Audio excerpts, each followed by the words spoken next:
you know, instead of having quality time with her, I'm just mad. And then confused about, like, because I feel like I'm feeling all of these feelings that I've suppressed for so long, and they're showing up, and they're huge, and they're big, and I don't feel practiced at, like, how to deal with them, and I feel like I'm handling them like a child would, and that's where I'm at. But it's not working for us. It's not working for Janessa.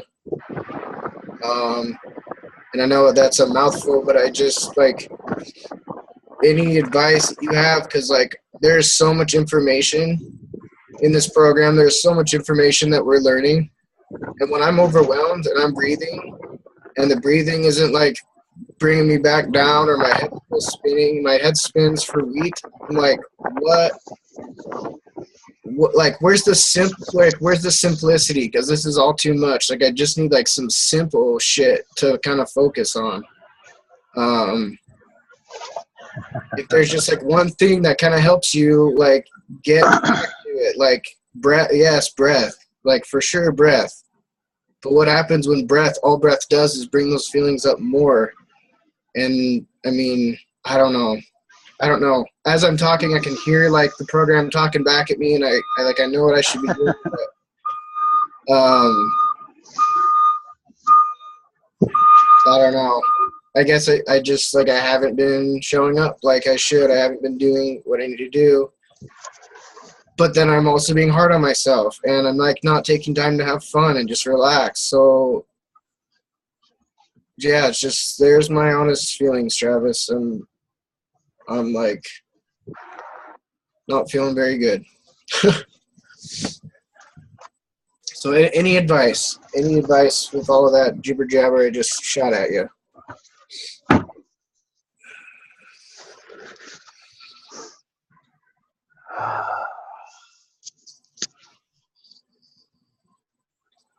Thanks, Aaron, for opening up.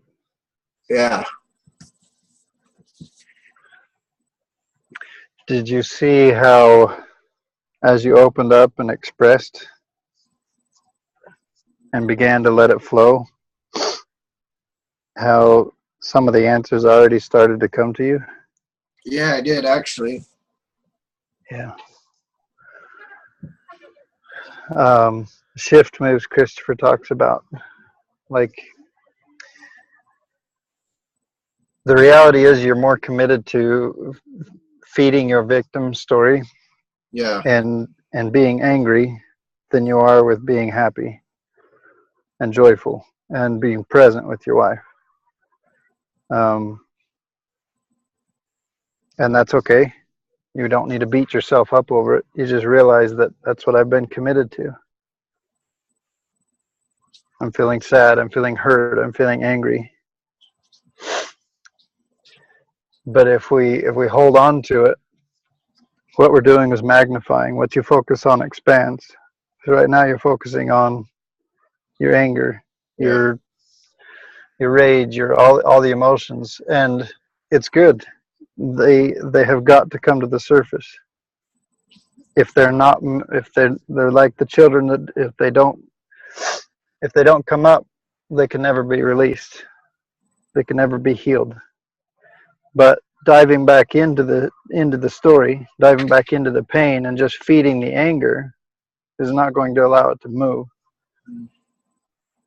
So, like, just what you did just now, you opened up, you began to express, just to vent, if it were. And I'm sure you could have got a lot more flamboyant with your expression to really let the anger fly.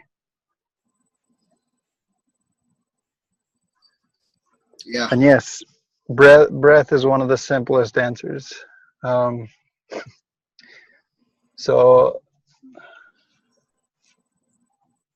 some days I hate how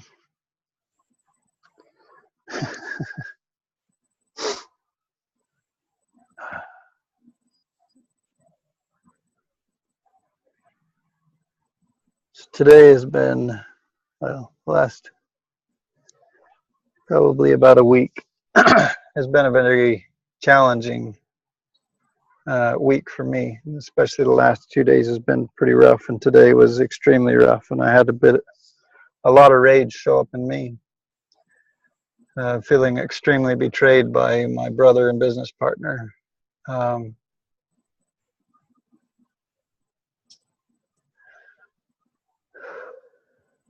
And I'm faced with a choice like you, Aaron, where I get to hold on to that rage and anger and create resentment, animosity, hold on to, and distance and create separation. Because, you know, I can feed my victim story. I can feed how much of an ass he was. I can feed how much he hurt myself in my relationship. I can choose to focus on and expand that. And what I've chose to do is express. Like I had my own freak out session at work. I had a sledgehammer. I went to town on a truck. There you go. Right? I know what anger does. I know what it does to me, and I know what it does to other people. Holding on to it, all it's going to do is hurt me and those around me. If I can let go of it, I liberate myself. And the way you let go of it is just like you just did. You began to express it. You let it flow. Like you can hold on to anger for months or weeks or years, or you can shift and let it go. And it might show up in waves where you just express now, but you might have a whole new wave of anger show up as soon as we get off the collar in another 5 minutes. Yeah. Right? Yeah. You got to flow with the energy. It's just energy. Put it in motion. If you let it move, then it doesn't have to stay stagnant and boil and eat you alive. If you hold on to it, you're expanded and it grows and it destroys you from within.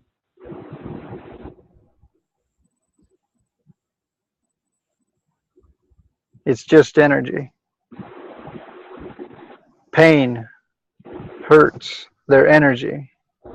If we hold on to them, they create animosity, resentment, pain. It's what destroys relationships.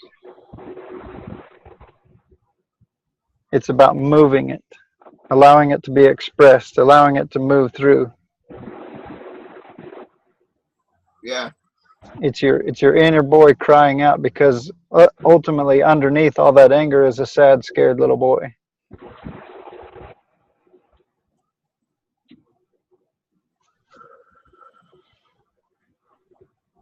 Who just wants to be loved.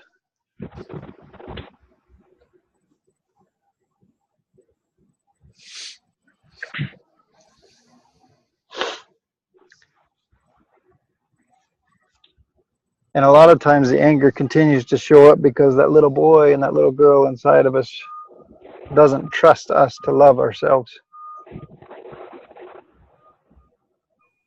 They don't trust you to show up for you. So we get on a merry-go-round where the emotions, the energy, the anger is intense.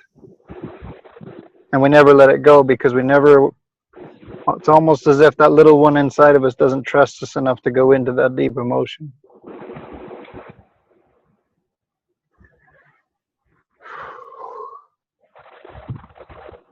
So allowing that little boy to be heard, expressing, freaking out, whatever it takes to allow him to be heard, that I hear you. I know you're scared. I know you're angry. You gotta let the emotion flow.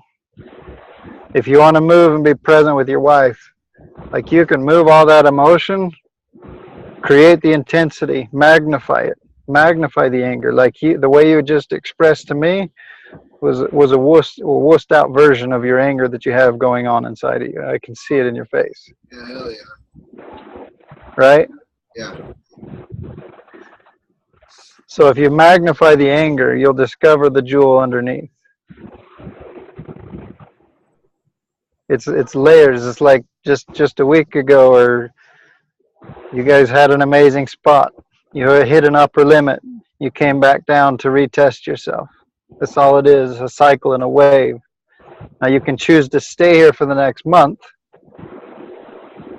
or a year, or you can shift. And it's be patient, be loving with yourself in the cycles. These cycles are normal. It's like a wave of a storm. You're sailing out into the ocean. By the time you get to the other spot of land, you're probably going to hit 5 or 6 storms, right? Yeah. It's normal. You're going on a journey. The storms are part of your relationship. They're part of up-leveling. They're part of creating deeper intimacy and deeper connection. The only way to create that is to dive back in the depths. But you don't have to stay there. Mm.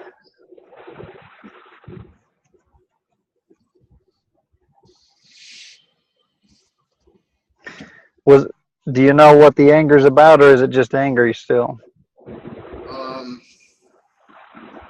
I know there's pain. I know there's immense pain underneath it, but I don't know the source of it. I don't have a clear, defined source of it. I don't know.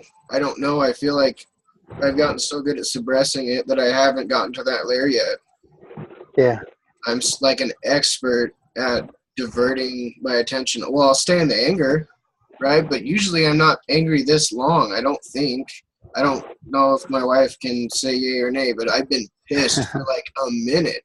And I'm usually not like, I'll get mad and then I'll do whatever. I don't even know what I do, but I've got this way of just, whatever. And then I think I'm like fine. But it is reoccurring, and so I know that I'm not actually getting underneath that layer. I haven't yet. So, bigger intensity, bigger expression. Mm. It's like you're still in a lot of ways, men are very scared of their anger, and so they refuse to allow it to show because they're too afraid of hurting other people. Yeah, right? Some of that. Yeah, I think there is some of that because I mean, oh man, I don't know. I don't know how it could get how I could act it out any bigger. I mean, unless I don't know, because So are you? Freak out. I yell, I go on my motorcycle and yell in my helmet. I yell in the car. Our dashboard's got holes in it. I yell at the bed. I don't know. But I think for whatever reason, maybe once it does pass, I'm like, okay, anger's gone, so now what? And I don't think I stay in it and try and discover what's underneath it. Wonder questions. Okay. Go back to the wonder questions. If you live life in the answers, you're never going to move forward. Live life in the wonder. I wonder what this is here to teach me. I wonder what the gift is in all of this. Can I speak? What is God?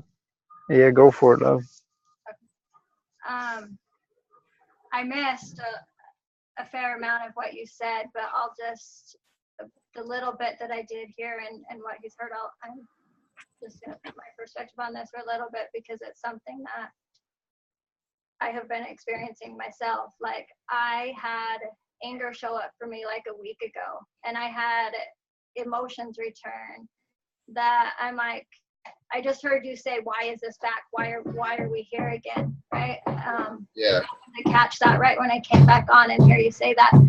And that is the exact same space that I was in. I had emotion and I had feelings and I had thoughts and I had all this stuff that showed back up for me. And I did the same thing. And it's like, how long have I been using all of these tools, right? Yeah. And I still was in a space of, it's like, no, I've worked through this. This shouldn't be showing back up for me again. And I pushed it away and I pushed it away and I pushed it away. I tried to justify it. I tried to go through everything that I've learned already. I tried to use every tool that I knew to use. Yeah. And it was more, I tried to use every tool that I knew to try and push it away. I didn't try and use all these tools to figure out what the root was of what I was feeling. I wanted to use all these tools because I just wanted to get rid of it and I just wanted it to go away because I've already been here and I didn't want to be back in that space again. Because I had already been there so many times and I thought I was done going there. So it's also remembering, like, yes, there are these tools, and they can be used to help you. They can be used to help you move through it. They can also be used to help you just try and push it away and not get to the root cause. Yeah. Once I finally decided that, okay, it's here, like talking to Travis, of course, like he helped me. He's like, no, like, what is this here to teach you again? Why is this back? And after we had a long conversation, that's when I finally sat with it. And that's when I opened up. I started expressing everything again that was going on for me. All the things I've already expressed, like how many times? I'd already been there. I've already expressed all of this. But I expressed it all again. And I just kept expressing, and I just kept expressing, and I just kept expressing as things came up. And things will come up. You'll express, you'll think you're done. Maybe an hour later, something else is going to come up. Awesome. Now express that. Now follow that. Okay, what else needs to express? Now what else? Now what else? Now what else? And just keep expressing, expressing, expressing. I've been going through expressing stuff to Travis for like 2 days now.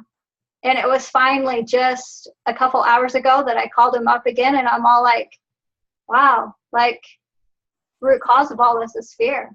Like, I'm really scared. And this is what I'm scared of. And I just laid it all out. But I couldn't get to that root cause until I decided to use the tools and not push away, because I'd already been there and I didn't want to be there again. I'd already worked through that. But instead I shifted and I went, okay, like Travis was saying just before, what is this here to teach you again? That's what I got to look at. Okay, what is this here to teach me again? There's something else. There's something that I haven't been able to uncover before, and so now it's back. It's going to help me uncover something new. So what is it? And the more you can express, and it doesn't mean, for me it's like, yep, I could go scream, I could go yell, I could go beat something, I could use all of the shift moves, right? I could go sit, I could go breathe, I could use all of those shift moves. And I did. I used them all. And I'm like, still here. Yeah. Now what? That's when I was like, okay, I get to express. I get to say everything that's on my mind. And one of the best tools, so like this, I know women do this more than men, but sometimes you have to just allow there to be like a bucket for you. And you just get to express into the bucket. You don't have to express. Sometimes if your anger is even directed at somebody, you don't have to direct it at that person. You can express to them. You do not have to express at them, right? If they can hold that space for you. You get to express to them. They get to hold a bucket for you, basically. You get to express everything that you have to say. You get to let it fall in that bucket. And once you express it, then you can go back. You can look at everything that you expressed, everything that's inside of that bucket, and then you can actually look at it and you can see it. Sometimes when it's on the inside, like you think of if you have something on the inside that you're trying to figure out, you know, it's like you can't really see it. It's hidden. Yeah. But once you get it out, then you can actually look at it and you can actually put the pieces together and you can actually uncover what it is that's really going on for you once you finally get it out and you can actually look at it instead of continually to hold it inside.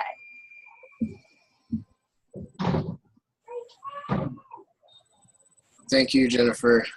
That's like everything you said is like exactly what's happening for me right now. Yeah, I just feel like I've been trying to push it away. I just want the feeling to go away, I guess. Like, I want a quick answer and I want it to be gone. And, yeah, that's great advice. I've got this fear about the bucket because I feel like Janessa's, the story I'm telling myself is she's tired of holding it because I just keep shitting in it. Is there someone else that can hold it for you? It doesn't have to be Janessa. Yeah. Or it doesn't even need to be anybody. Right. You just express and then look at it. Okay. But yeah, I get to discover probably some other buckets that are out there for me. Yeah. Yep. And then I get to work through my issue of feeling like I'm worth the time and space of somebody holding a bucket for me. Because that's a issue in and of itself. But thank you. I don't know. Thank you. I really appreciate that. And you are worth the time. You're worth the time. Your relationship is worth the time. And if you don't take the time, all it does is harm both of you. Yeah. It hurts her. It hurts your relationship. Yeah. Yeah, the victim story is just like so harmful on so many levels. Yes, and I understand, and sometimes it's very difficult to get out of your victimhood. I get it. Yeah.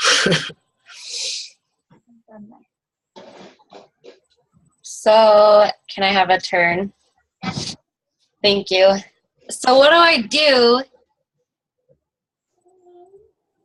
Because my awareness is getting better, so I'm starting to see more and more clearly of when he's in his victim stories and when he's playing that role. And I'm just like, have all this big love to give. And so I'm just like, here's love, here's love, here's love. But then he's like responding with anger. And then, so then I'm like, oh, that actually really hurts. But then on top of that, I'm just like, that's what I'm burned out on, is being like, why aren't you expressing? Like, why are we not taking initiative? Like, why are we still here? Like, let's move this. Like, how do we need to move this? I'm on board. Let's just move. Let's move. And so I don't and then I get pissed off, and then I'm depleted because I am just like giving. And then he's like taking. And then, so the balance is all off. But then I'm like pissed at him, even though I was like, it's on me to make sure that I'm okay. So I guess I haven't really figured that out yet, how to be like, here's like some love. You're in your shit right now. I don't know what to do when he's like there and in it, I guess. Because it's like I could show up in love, but then after a while I'm like, well, he's still pissed. So I'm not going to keep doing that because I'm actually exhausted from being around his anger every time I see him. Does that make sense? Yeah. So that's the part of the cycle that I see, or that I'm in, and then I'm pissed that, so then I'm angry, so then we're both not holding space, or it just makes it worse. I've been stuck on this since Friday. What day is it? Thursday. Yeah, so almost a whole week now.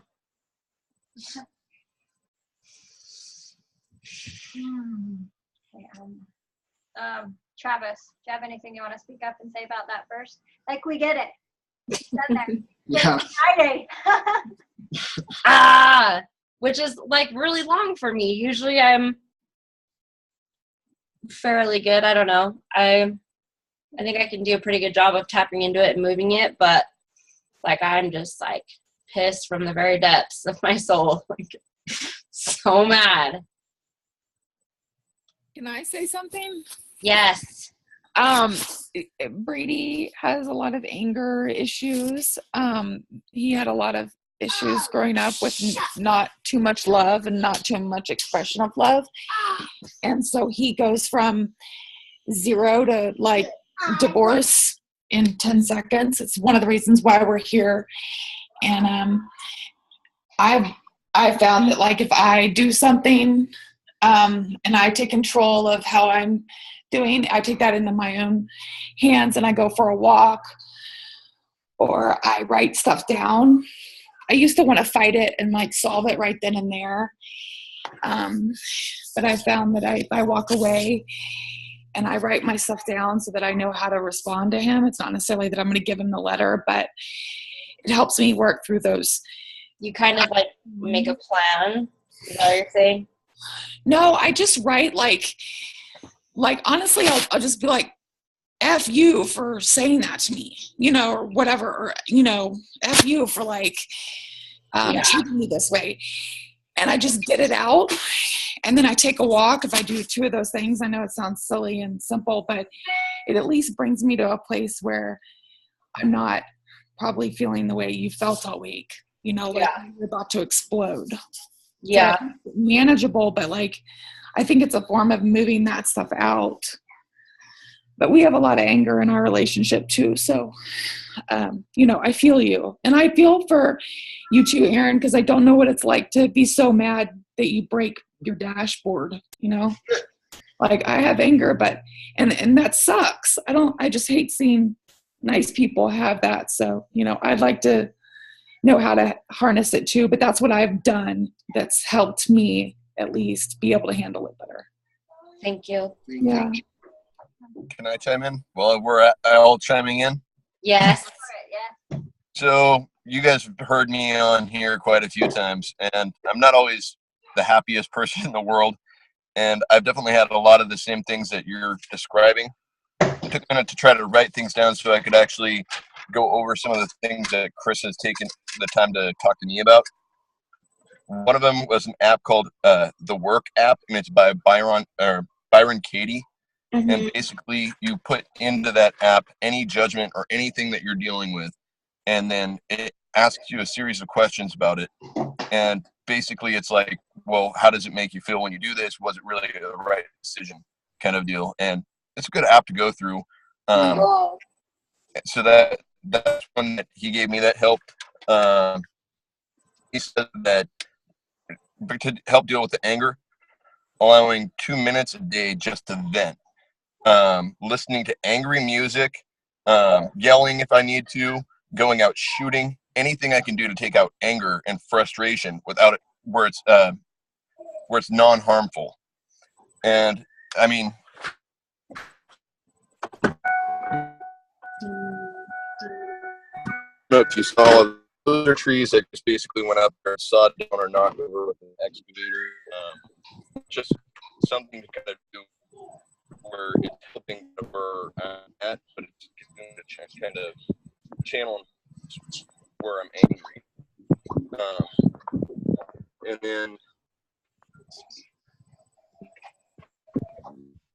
I was with accepting feedback.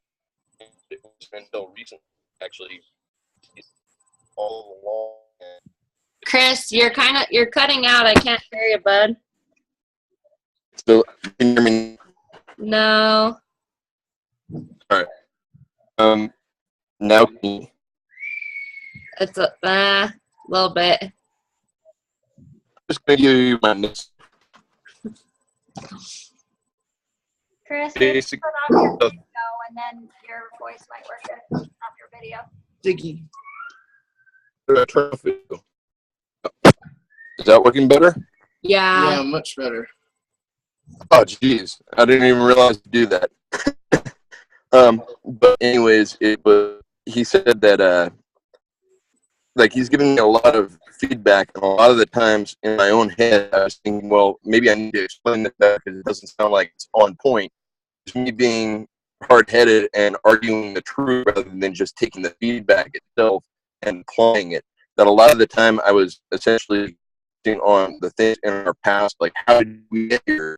I heard you say that, and I went, yeah, I'd said that, and that's actually one of the things that I had to have a hard time with Chris about, and that was I try to think things, including how we got to this point, and he basically told me to stop thinking about how we got here and to focus on the shit we learned and putting it into practice. And essentially, have I been showing up by telling my wife to appreciate her? Have I been going over all these things? Like a lot of areas where I was falling short. And the more I fell short, the more angry I was. And so it's a matter of doing the things that Chris actually outlined in the plan or in the modules. Like if you don't follow it, or if you're not actually going through the motions that he's telling you to, you go off path, and that over and over again. And that is really share with you my own perspective of where I went as being kind of being angry and giving the same advice. Okay. Thank you, Chris. I think we caught most of what you were saying. I appreciate that. Yeah, thank you, Chris. So yeah, so to go along with like where he's talking about expressing it too, like if Aaron is angry and he isn't working through his anger, so then you get angry and you're not working through your anger, then it's just you're building upon each other's anger. Yeah. Instead of releasing it, it just becomes bigger and bigger and bigger and bigger and bigger because neither one of you are releasing your anger. It's just so it continues to build, and then it continues to build in both of you until it becomes a major explosion. So it is, Janessa, being able to move your own anger while he's in anger. And also, sometimes it's very difficult to come to a space where you can just allow someone to be in their anger, however long they feel like they get to be there. Right.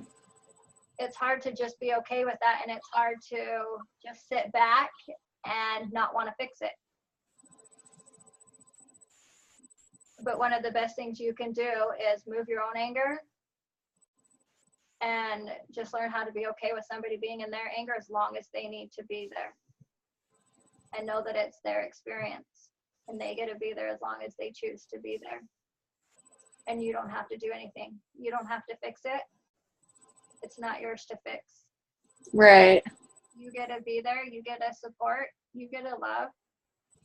And you get to honor yourself, and you don't have to fix it.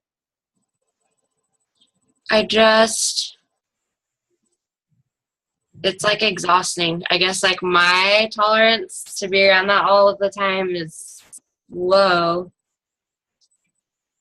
Because at the end of the day, it's just like, why aren't we connecting?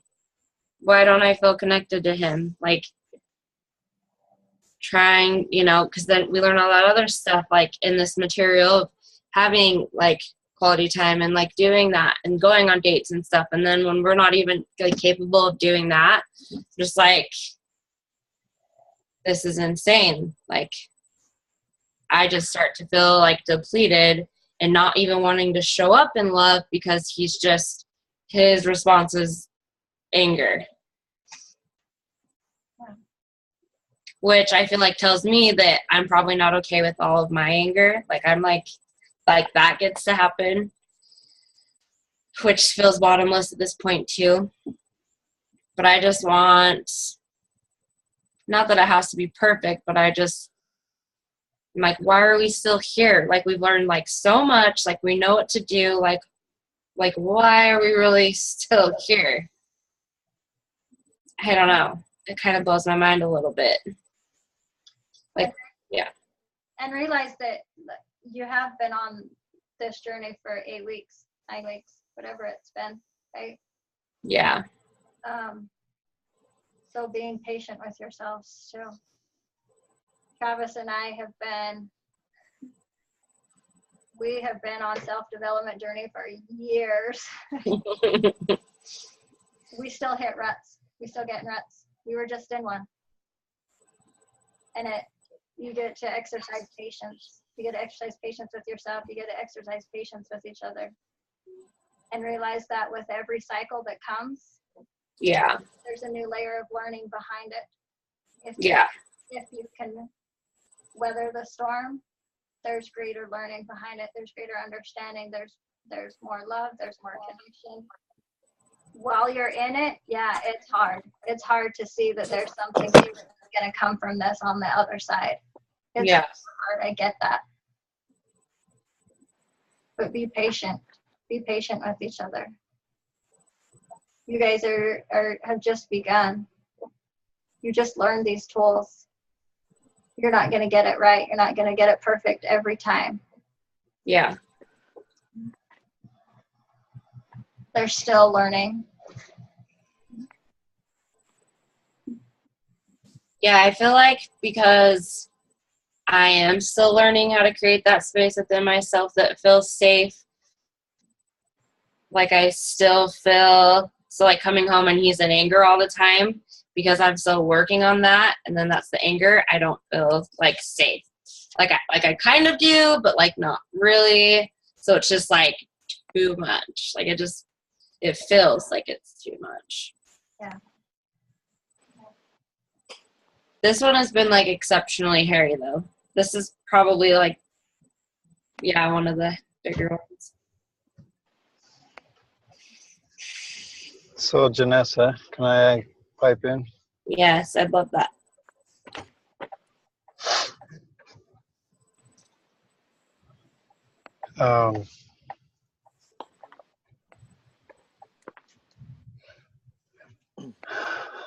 A lot of, how do I begin?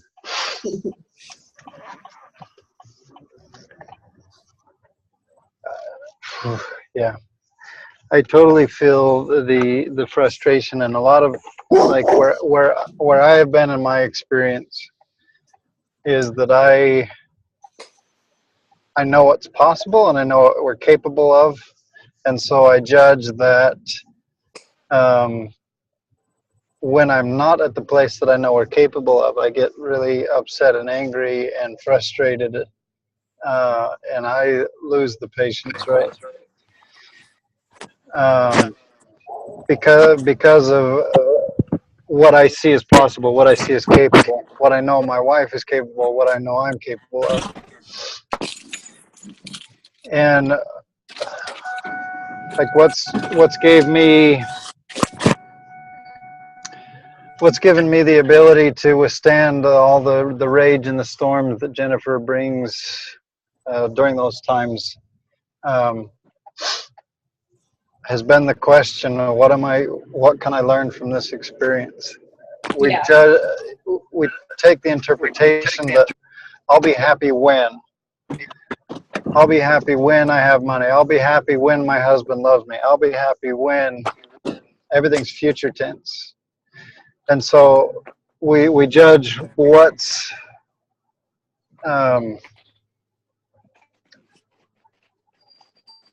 it was always an if then, or I'll be happy when, and whenever you're looking in the future, you're in a drift. You're not in the present moment. So most people bounce between the future or the past, and they're able. So for me, it's accepting what is, accepting that, if my wife's angry, then that's the perfect experience for right now. And the more I can learn to just allow it to teach me everything that it's meant to teach me. And really in those spaces, it's all about asking questions. Yeah. Like that's been my saving grace, is just constantly asking questions. And a lot of times I don't like the answers. I have my own freak out sessions in my car. I yell, I hope God's a forgiving God, because I've said some mean things to him at times because I didn't agree with how things played out.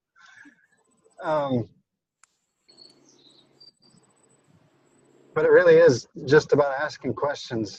The answers show up. It's like when Aaron expressed, as he was expressing, the answers showed up. Like when you start to move the energy, the answers reveal themselves. God will teach you, or however you want to look at it. Yeah. Right.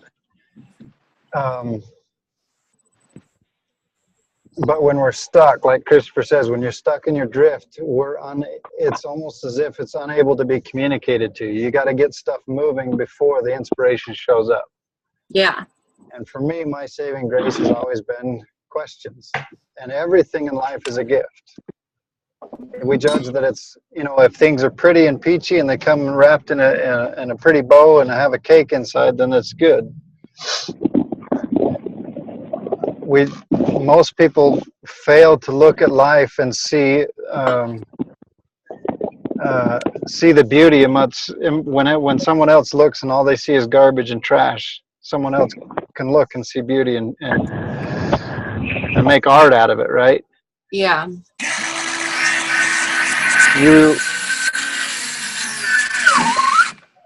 Somebody's working. It's okay. Everybody.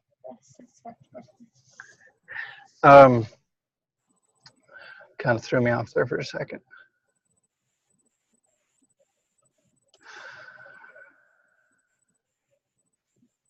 It's seeing the beauty where we judge things as garbage. Yeah, going back to that, like judging your experience of, well, we were here and we were happy, and now we're angry, and I want to love you, but you won't allow me to love you. Like, it's going back into that space. Yeah. What if the cycle of going back in, like you just said, this is a much deeper cycle, Yeah. right? Well, what if your capacity to love was at one space and one size? And by diving back in even deeper than you were before, what it is in disguise is a gift to expand your capacity to love him and him to love you. Yeah. It's in a way, it's stretching both of you further. Yeah. It's opening yourselves up to greater capacity. So we can choose to look at the negative, we can choose to focus on everything that's wrong and all the anger and all the bull crap, right? Or you can ask the wonder questions. What is this here to teach me? How can I learn? How can I love more? How can I expand more? And in those moments when he's angry, and if you try and offer your love, you got to be careful how you offer it, because most of the time, if someone's not in a space to receive, they won't receive. It'll be rejected. So learning how to love and honor and hold space for someone and allow them to have their own experience will also be helpful for you. Yeah. Like it's not your job to save him, and it's not his job to save you. Well, I mean, I fully admit we've totally done a lot of that, but I feel like currently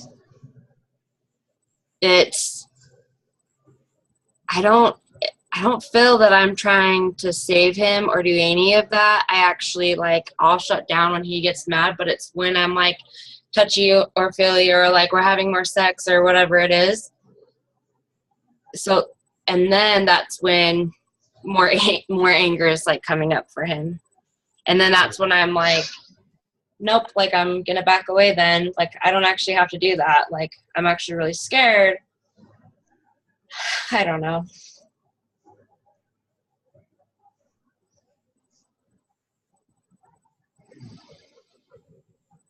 So the closer your connection gets, the more the emotion shows up for both of you. Yeah. Yeah? Yeah.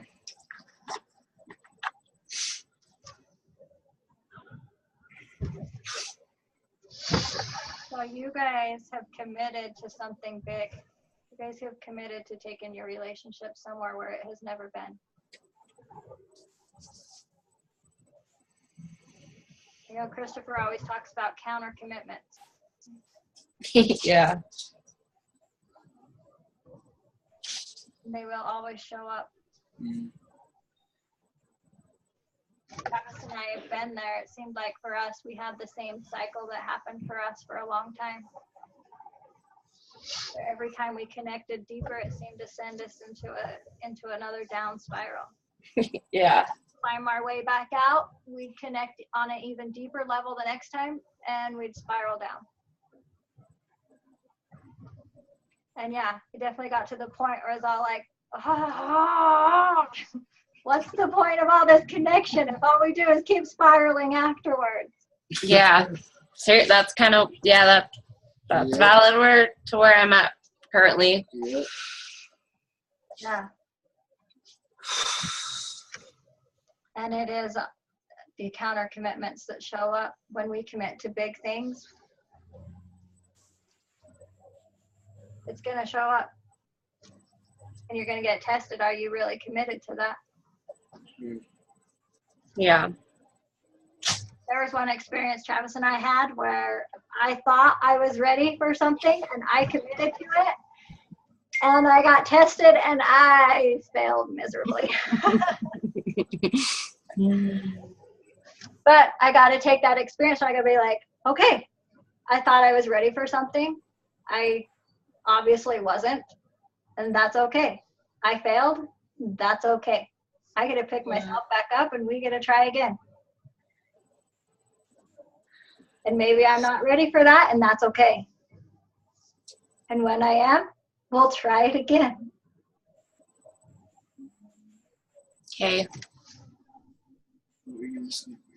If I might, I don't know, you can take this with something that's just popping into my head while you're talking about this. They talk about asking questions. Like, that's what helps, that's what Travis said helps him and stuff. Yeah. And it's not in the relationship with Chris, but this actually just came up the other day with my daughter. Lately, she's been really getting stubborn on stuff, and I know it's all a reflection of what Chris and I are doing, which doesn't help any. Yeah. But I tried it, and I was like, okay, so why am I mad at her right now? Why am I letting myself be mad at her? Why am I letting her push me? Do I want to be mad? No, not really. I mean, what am I gaining by being mad? So I started asking myself the questions of, why am I mad at her? Well, essentially I'm just making excuses and putting myself in the victim role for my own daughter. Well, that's kind of stupid. Okay, so why am I continuing to be mad? Well, because I want to be the victim right now, and I want to be mad at her and want to be upset. Well, it doesn't really, what does that gain me? Not really anything. And actually just going through that series of questions with myself in my head while she's sitting in the back seat, having her little tantrum, and I'm getting mad at her for having her tantrum. Yeah. I don't remember what it was over. It was something stupid. But I knew that both of us were escalating in it. And when I asked myself, why do I want to stay mad? And the answer was, because I want to play the victim. And well, that was kind of stupid, is what I told myself. I'm like, that really kind of is stupid. There's no reason I shouldn't be playing the victim. All it's doing is just escalating the situation. And just having that thought process actually really did help shift it. And I stopped being mad at her. And I was like, okay, you can take your time in the back there and be mad. I'm fine with it now. I've shifted, I've moved, and it's no longer there. I actually was surprised that I wasn't mad at her anymore. That's awesome. That sounds amazing. I mean, when they talk about the why questions, I mean, the biggest why question for me in that situation was just, why do I want to stay mad? To play the victim. Well, what does that get me? Absolutely nothing. Okay, so then let's let it go.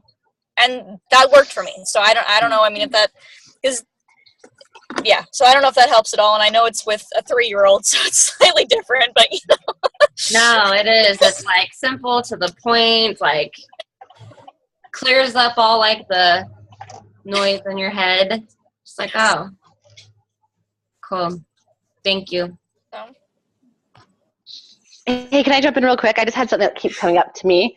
And what you're I'm like loving that you guys are talking about this, because Janessa, I so resonate with you when you're like, I just get tired of it. Like, here we are again, like this big energy. And so, like hearing you talk, like I was like, oh my gosh, I get you, girl. One of the things that I notice though with me is that if I get to a point, because I know whatever I'm feeling, it's all about me. As much as I want to blame Matt and say it's his fault, because sometimes it's just nice to play the victim. I just like it to be someone else's fault. I get that it's about me. But my question is, how much self-care are you doing? Are you doing the things to make sure that your cup's full, that you're taking care of yourself? Because I know a lot of times. I was just thinking about this. I'm like, what else could I be doing? And my top love language is quality time. And so I'm like, how does one spend quality time? I guess that's where it's like, what date do I want to go on? And then I go on that date with myself, right? I got that. Yeah, so I've had that one too. I'm like, cool, I want to go on a date. I'm not doing it. One of the things that I noticed, so I was doing a session yesterday where I was expressing a lot of emotion, and I had massive stories against Matt. I'm like, oh my gosh, he doesn't pay attention to me. He doesn't ask me enough questions. He's not interested in me. Literally the list goes on and on and on. And I got to the point where I was just in the story and I was just expressing it, and then all of a sudden, it instantly switched. I'm like, okay, Michelle, this is about you. And I'm like, well, what is this about you? And all of a sudden I realized, well, do I sit with myself? Will I ask myself the questions? Will I spend time with me? Literally, I felt like I had this little girl that was sad inside that was like, hey, I just want you to spend some time with me. I just want you to make me, I realized, I'm really good at giving. I'm like, oh, I want to make sure that this person's okay. I want to make sure that this person's okay. I want to make sure that this person's okay. So I make everyone else a priority. And what I really wanted, I wanted Matt to make me a priority, but I wasn't making myself a priority. Yeah. So it's that kind of stuff, every single, for me, actually, I have to do it multiple times a day because it's really good for me to not think of myself. I'm like, oh, I have to do this. And let me do this for this person. My mentality always was, no, I'm strong enough. I'm okay. I can totally dishonor myself and help everyone else because I'll be fine in the end. And the truth is, I'm not. And so it's checking in multiple times a day. What do I want to do? And there's times where I'm like, cool, I can't right now, like being in it, like if Matt's expressing good energy, I'm like, I can't be in it right now. And that's okay. I get to honor me and I don't have to save him. He gets to feel and express however he wants. And I don't have to be there to try to make it better, which I'm still working on that one because it's still hard. I'm like, no, I want to make you happy too. Like, here, well, it's okay. But sometimes I'm like, I can't handle it. Well, it's like, I'm supposed to hold space. Like, oh, this is where I get to hold space for you. And then it's like, oh, why am I exhausted? But yeah. I find that if it's not a true yes for me, like if it's like, yes, it's like we're supposed to hold space, but if I'm not in a place where I feel like I can actually do that, then I actually build resentment. And that's has nothing to do with Matt, because I'm saying that I can do something that I actually is not an authentic yes for me. And so then I come back and want to like, well, Matt, that was your fault. No, it wasn't. It's totally my fault. I was not honoring myself, but I'm doing something I thought I was supposed to do to make this relationship better. But truthfully, when it came down to it, I was dishonoring what was the yes for me is like, hey, I love you. I'm not in a space where I can hold space. Maybe I can come back to it, but right now I can't.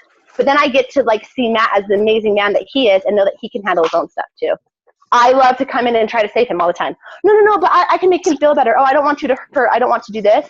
But then I also realize I'm hurting myself if I do it in a space where it's not a yes for me. So that scares me. Like, say, like we're going to go on a date somewhere and then he's in his anger. I'm scared to be like, well, I actually still want to go do this, and I'm not in a place to hold space for you. Like, that just sounds crazy to me.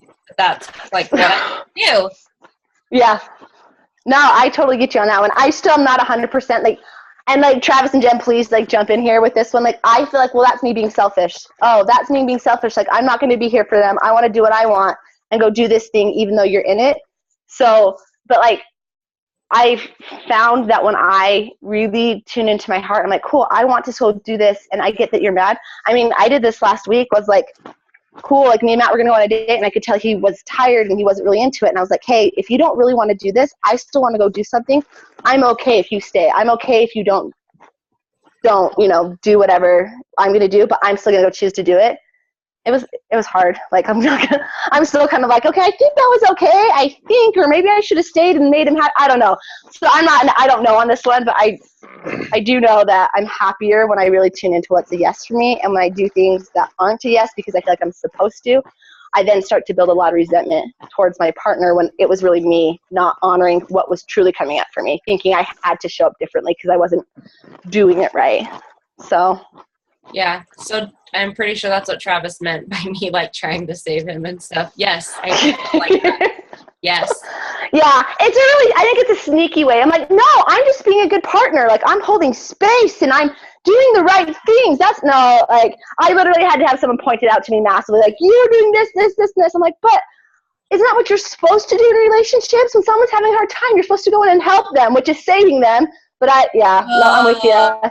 I totally got, like, switched around on that, and I'm just like, but I'm so mad. I'm like, well, why are you mad? I'm like, well, I'm not getting this. And I'm like, well, did you, like, listen to yourself? I'm like, well, no. Did you want to do that? No. Well, then that's my own fault. So, yeah, I get you, girl. Like, I'm still totally in it, trying to figure out how to navigate that one for sure.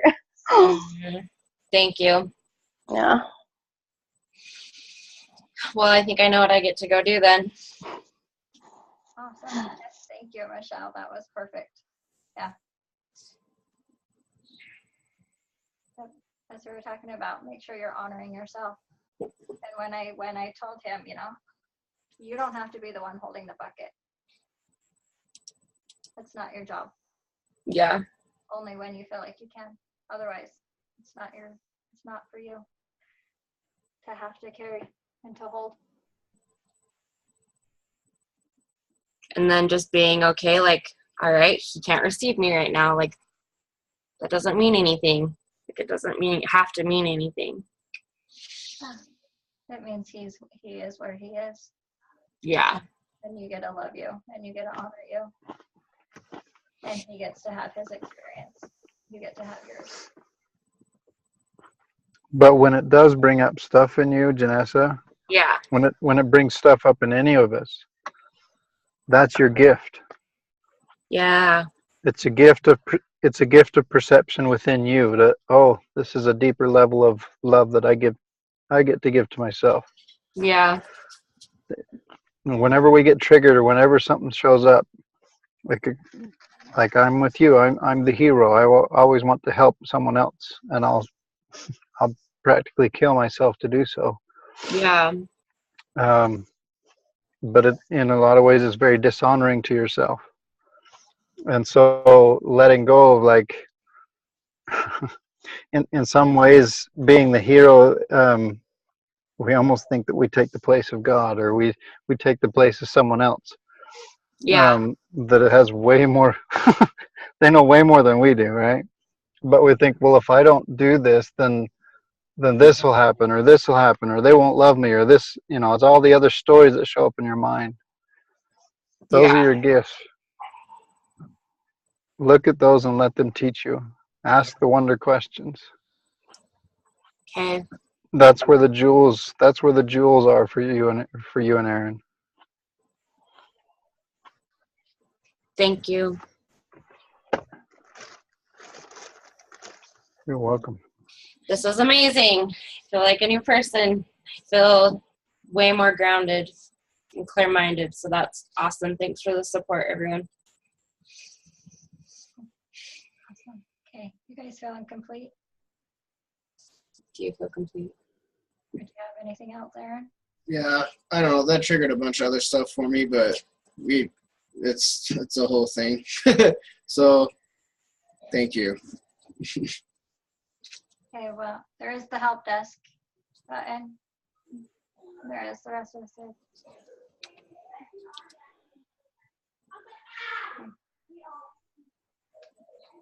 Okay, let me break back out.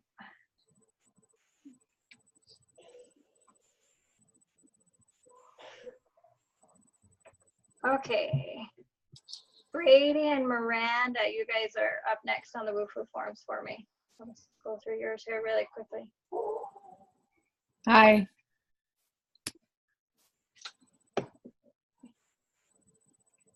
I filled it out. I didn't really have that much to say.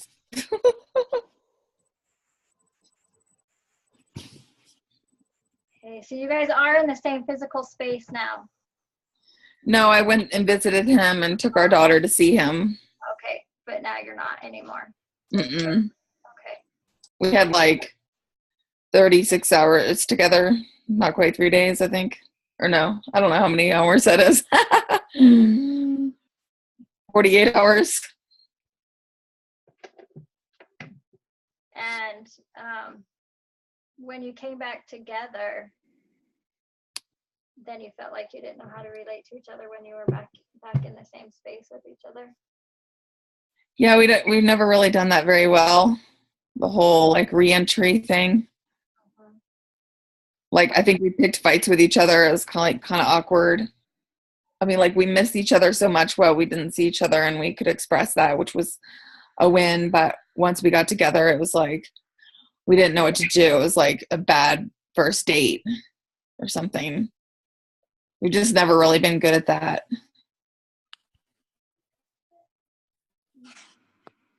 So you guys feel like you can express better not being in the same physical space as each other? Sometimes I feel that way, yeah. Like there's that safe boundary or something, that safe barrier that lets us text and nice things to each other. It's like a safe zone. Mm-hmm. So I think that's where we were at. Do you feel like there was any that you guys maybe had expectations of what it should be like when you came back together? Yeah, I think we both did. Yeah. And so then because you didn't know if you could fulfill those expectations, or you didn't even know if you wanted to have that, whatever expectation you had was probably not something that either one of you really wanted. You probably wanted to create something different than whatever your expectation was. And so when you did come back together, then instead it just, because of the expectation, instead it created turmoil and it created dissonance. Yeah, I think so.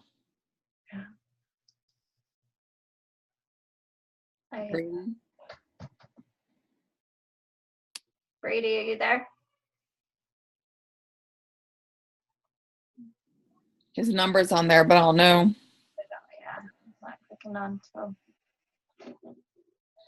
Yeah, that's how it always is with us. So it's just funny because the stuff that he was telling me that was bothering him was the same exact stuff that I thought he was doing to me. Like, I showed up there and we immediately went to this party, this get together, and then he just went off with his friends and left me with a girl that I hardly know. And you know, I like her, and you know, we're moving to this new town, so I want to meet new people, but you know, I really just wanted him to be near him. And he asked me if it was okay if we went, and of course it is, because I'm a social person and it would be fun for our daughter. But he left me the whole party, and then we went to another get together on Monday, and it was my friend, and he literally left the party and went and ran like a couple errands that he had to do, and came back when it was pretty much over. But the time that he was there, he was kind of like off in the corner talking to some random guy for forever, the whole party. So we didn't really hang out. And another day we were at a festival, and I was kind of watching our daughter, and hold on, honey. And I was like watching our daughter, and he was talking to his guy friend the whole time, it felt like. I mean, so I felt totally ignored. And at the end of the weekend, he's telling me he felt completely ignored, like so unloved and all these things. So just weird. He was telling me exactly the way I felt about him, but I wasn't going to throw that back at him. I just told him I would listen, because he tells me that I do that. He says that whenever he tells me that I'm doing something, I tell him he's doing it too. But it is funny and ironic that every time he's bothered by something that I'm doing, it's like the exact way I'm feeling about him. And I'm just like, how is this possible that we both feel the same, that we're doing the same exact thing to each other? Maybe we are. I don't know. We didn't really get along, and it was sucked because, you know, we've seen each other like twice this month. and you wanted connection and felt like Yeah.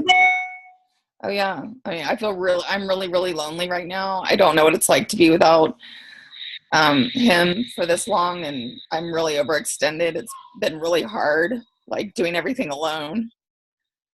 So I feel really, really lonely. And I'm super tired. So I have like a home business, and you know, it's just been really emotional for me, like leaving this town I've been in for 11 years, and I'm an emotional person, and I feel really like I have a lot of love for the people here. I feel really connected to people when I know them, and like unusually connected to people, and I just feel like I'm losing some of my family, even though I know I'll be back. But it's like an end of an era thing, and it's been really hard for me to let go, and going through this alone has been just hard. So when I was like wanting to see him, I just was really sad that we both didn't have like more compassion for what we're both going through, because I know he's lonely too. Yeah. I just want to be better at us. You know, expectations suck. Yeah. And they can create a lot of heartache. And I know a lot of times when we have expectations of what we want something to be like, and then not knowing if it's going to be like that, so we go into self-sabotage mode instead. Okay. And you create the exact opposite of what it is that you want to create, because you have an expectation, and you don't know if you can fulfill that expectation. And so the opposite happens instead. Yep. I definitely think we sabotaged it.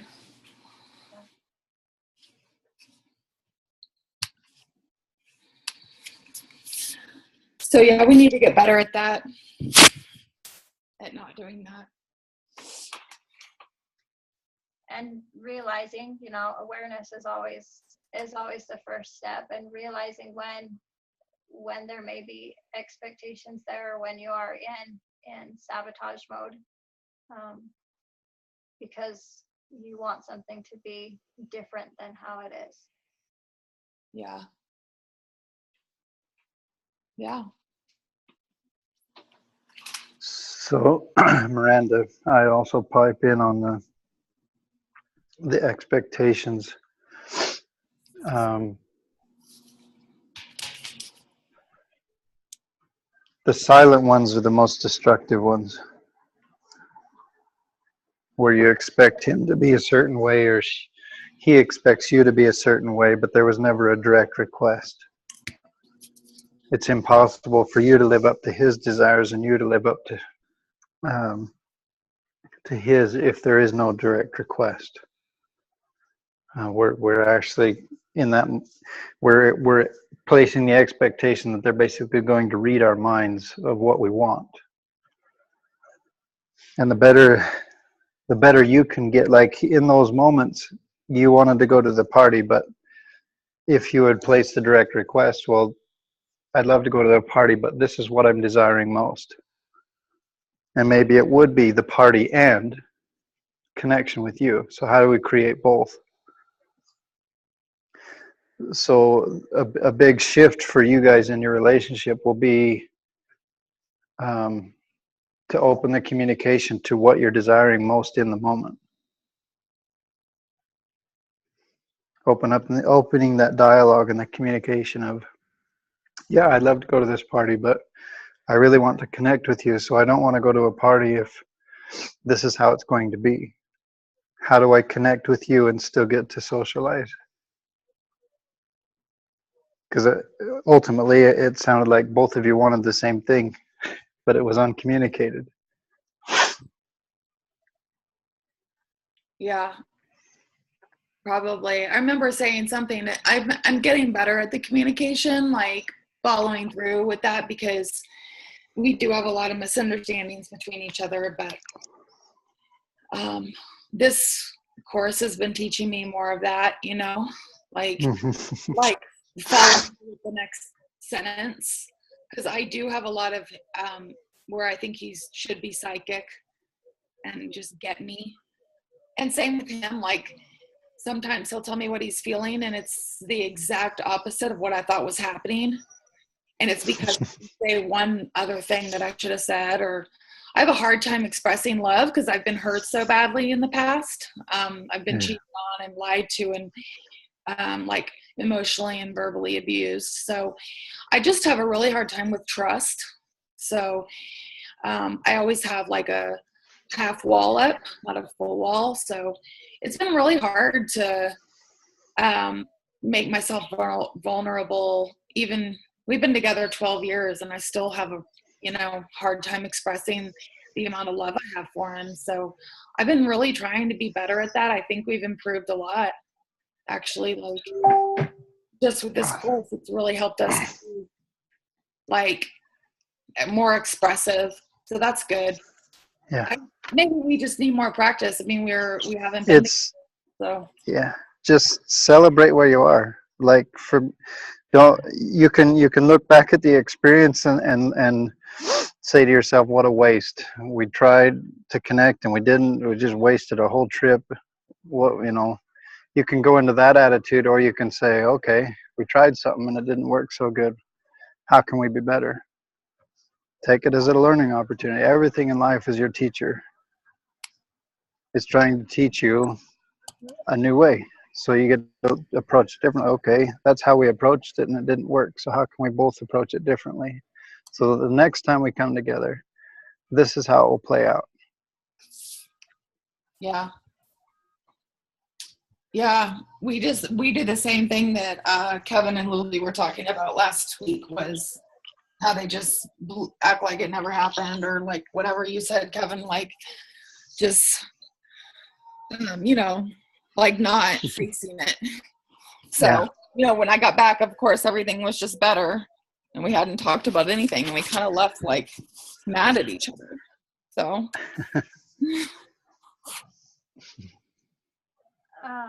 I want to speak a little bit too to the communication thing and the clear communication, because I know there's been times where I would tell Travis, I really want to connect with you. I want to spend time with you. Let's do such and such or whatever. So that we can go spend time together, you know? And then I would catch myself, like, as we get close to like being able to connect and actually have that time together, a lot of times I would go into self-sabotage mode at that point. And as I was reflecting back on that, as okay, like, why did that happen? Like, I really had the desire to connect. I made the request that I wanted to connect. And now that it's time that we can connect, I'm going into self-sabotage mode. What is going on? And I realized that it still played the piece of clear communication, because then I would have an expectation of mind of what that connection was going to be like. And I would have a desire of what I wanted the connection to look like. And then feeling like he probably wants to connect in a different way than I do. But instead of talking to him about that and saying, hey, like, I'd really like to connect this way, how do you want to connect? Instead, I'd be like, oh, maybe he's going to want to connect in the way that I don't want to connect right now. So instead, I'm going to sabotage this. And I would subconsciously sabotage it because I didn't make clear communication of what I wanted that connection to look like. Okay. Brady's trying to talk. He said, I guess he has to be unmuted by you. Okay. Oh, Sorry, he's on his phone. that's good. I didn't realize either. Okay, you're unmuted, Brady. Oh man.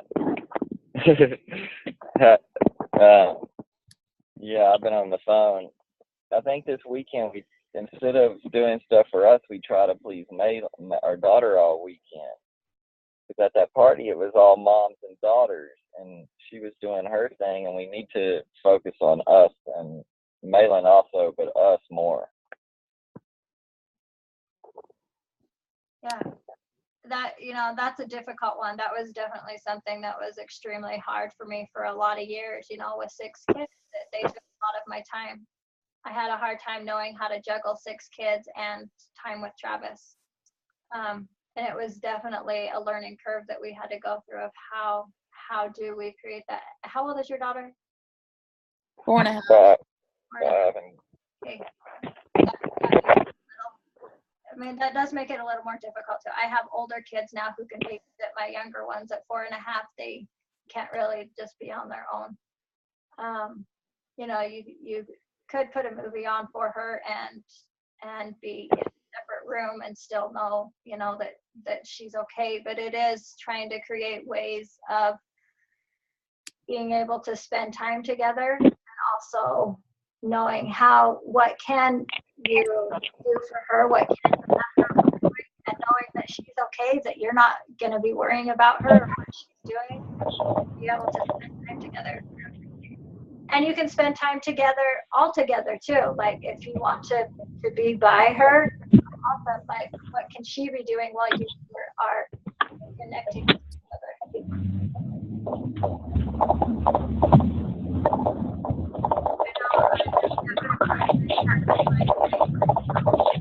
Entertain my 3 and 4-year-old, so Travis and I could have time together. Their tendency is to want to be in the middle of us. If Travis and I are trying to connect, they want to be in the middle of us. For whatever reason, they both do that, our 3 and our 4-year-old. So we've learned how to create, we're learning how to create boundaries with that. Like when mom and dad are having, we get to have time to connect too. Like, what is it that I can do for you? What do you need right now? What can we get for you so that mom and dad can have time together and have them not always want being in the middle of it all. So you guys get to discover what works for you guys. How can you spend time together and still be able to be okay and know that she's okay with whatever it is that she's doing while you are connecting with her?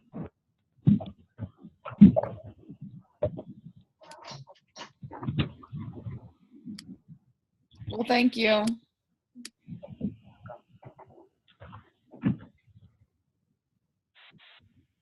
You guys have any other requests?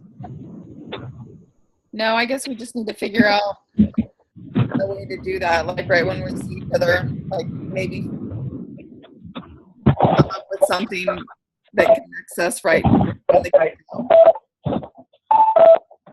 Mute him again so I can hear you better.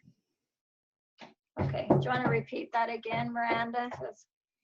I guess we just need to figure out like some questions to ask each other when we see each other, or like, you know, I don't know, something to connect, because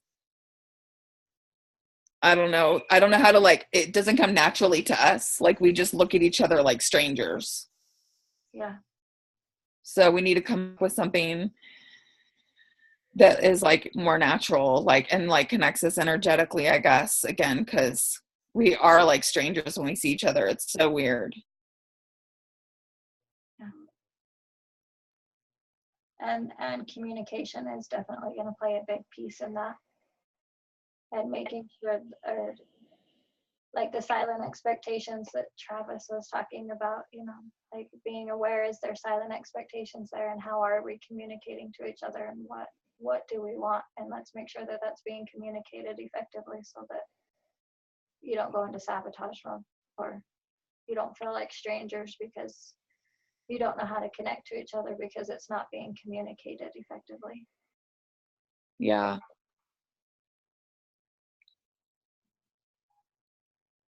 All right. Well, thank you. You're welcome.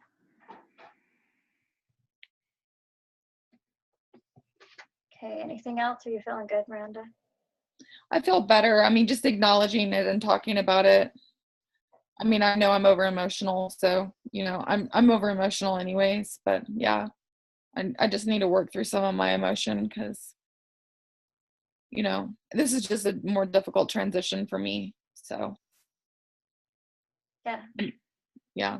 So, but yeah, I'm feeling better just voicing it. I think I'm not trying to hide behind anything with this. So Remember to be gentle to yourself through all of this and patient with yourself. yeah, I'm trying to express that stuff to Brady too, and you know, just working through my emotions. It's not that I don't want to go. It's just that, you know, I have emotions about it. Yeah. So it's just, yeah, I just need to get through it. It's a fragile time for me, at least. I don't know how it is for him. Yeah. But thank y'all. You're welcome.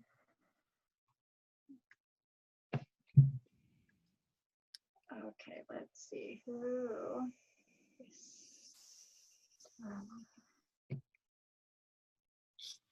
Okay, Kevin and Luli, you guys ready?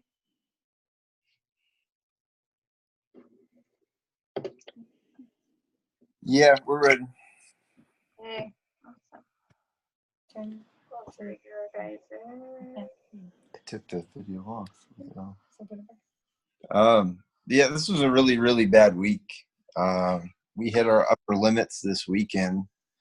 We had a good weekend. I actually we did a lot of stuff with the kids and played around all weekend and just had a good time. And then come Monday, it was back to, you know, almost like square one, or back to the beginning. You know, I was real tired at night. Lily wanted to do exercises. I wanted some alone time, but kids didn't go to bed till 10:30 or 11 because they're in summer now. And, you know, I'm mentally exhausted from work. I'm at, this year, I'm like 50% more than I was last year. And last year I was at my max. So I'm good at what I do for a living, but I hate it half the time. So I'm just exhausted every day. And coming home and doing stuff around the house and doing everything else, by the time, you know, 10 o'clock comes around, my eyes are done. I'm ready to go to bed. I don't have time for anything. I can't give her the quality time she wants. So we blew up yesterday. It got real ugly. You know, like she gave the medical report, and I actually sat down and gave her that, and turned into like an hour. Can you come over here, honey, so you can tell me your side of stuff? I'm just waiting for you to finish.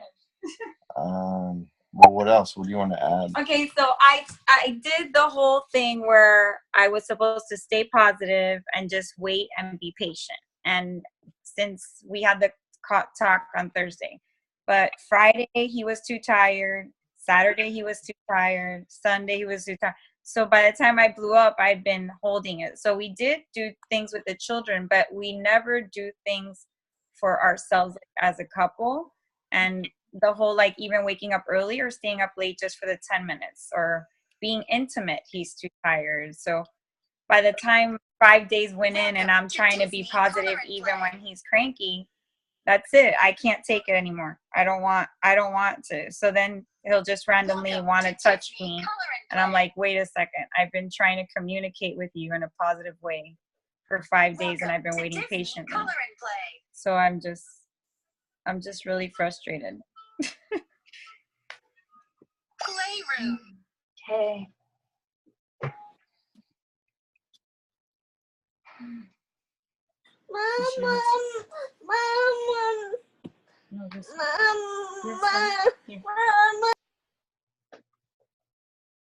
Travis, are you there?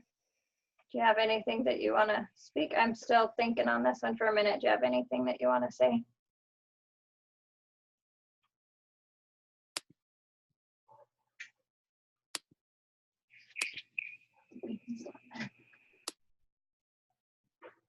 Oh yeah, I'm sitting with it as well. All right.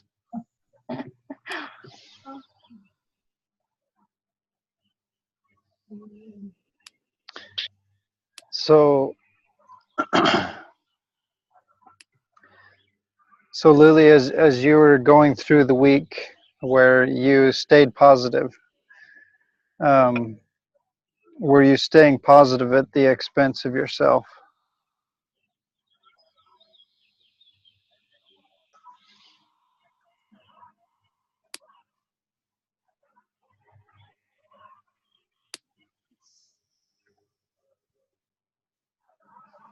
They'll still be taking care of their kids.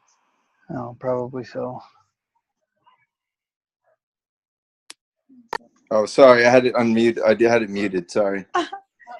Okay, so in the beginning of the weekend I did my hair and I went and did my nails.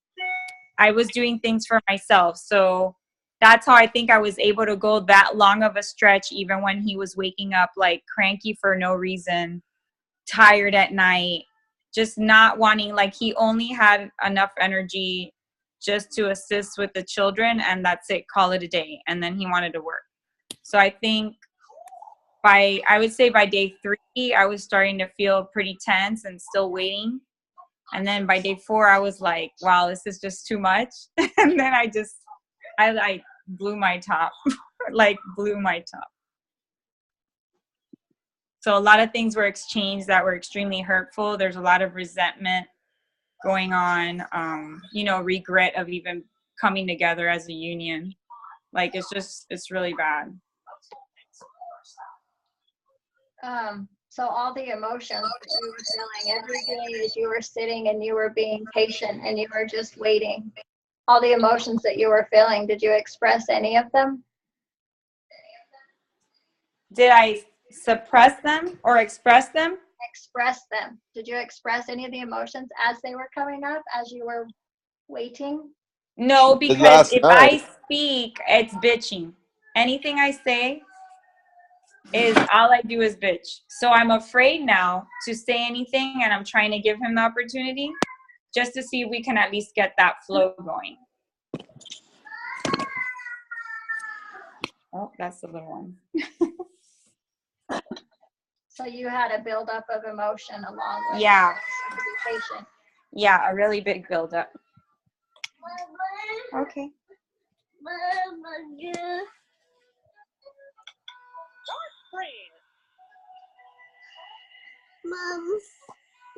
So,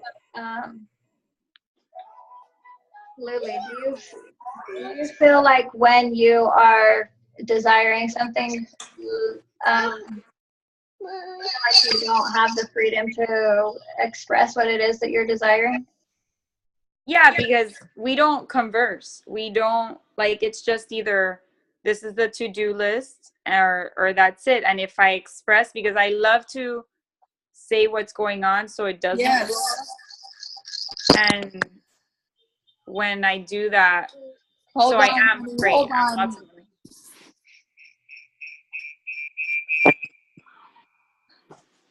Is it working? Can you hear me? Yes, I can hear you. Okay. Had some feedback going on, but I can hear you. Okay. So yes, I am afraid to express. And then basically, even if I'm so desperate, like I wish we could just connect intimately. Like I'm very frustrated because I'm extremely voracious right now. Like I want that more than I've wanted anything lately. Because I just stopped nursing like 6 months ago and I'm starting to feel more like a woman. And so that's just adding to it because I'm patiently waiting, hoping, oh, is today going to be the day? So all those things are building up and then I just explode.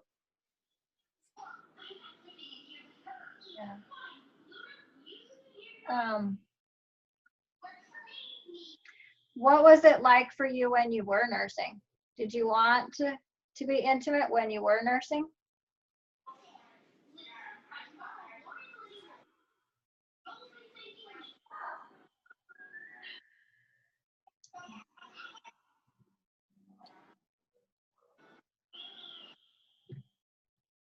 Lily, are you there?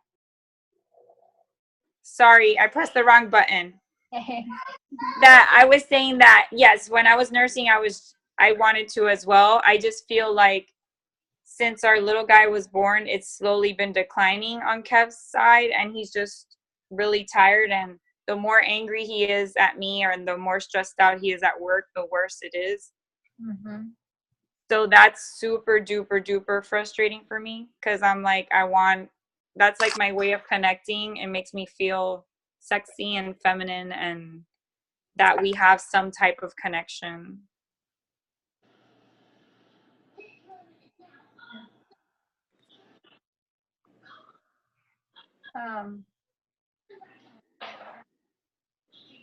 Kevin, are you there? I'm here. Hey. What's your take on what she just expressed? Yeah, I mean, she's very valid points, but I mean, it's one life, one big ass long to do list, and I feel like she's always, you got to do this, this, this, this, and this, and I'm severely stressed out at my job right now. I am at max capacity. I should be having 2 or 3 people working for me to help me with the amount of work that's coming in. And I don't. It's all me. Everything's on my shoulders. She gets to stay home, gets to be with the kids and everything. And that's a rougher job than I have, I guess, on most days. But, everything for our families, as far as is support and income and providing for everything's all on my shoulders. I'm 100% commission. I mean, if I don't kill, I don't eat. And it's overwhelming. I mean, when you don't love what you do anymore, but you're good at it. And everything seems to be for the kids, and it's never for us. I mean, we never go out and do anything fun. She never wants to do anything. And so, I don't think either of us make time for each other. And by 10, 11 o'clock at night, I don't want to do anything. I want to go to sleep. I got to start my hell all over again in the morning. So I'm tired. I'm exhausted. I'm not happy at all. And so, does being intimate right now for you just feel like one more thing on your to-do list? Honestly, I enjoy it a lot. The problem is we don't make the time during the day or a different time to do it.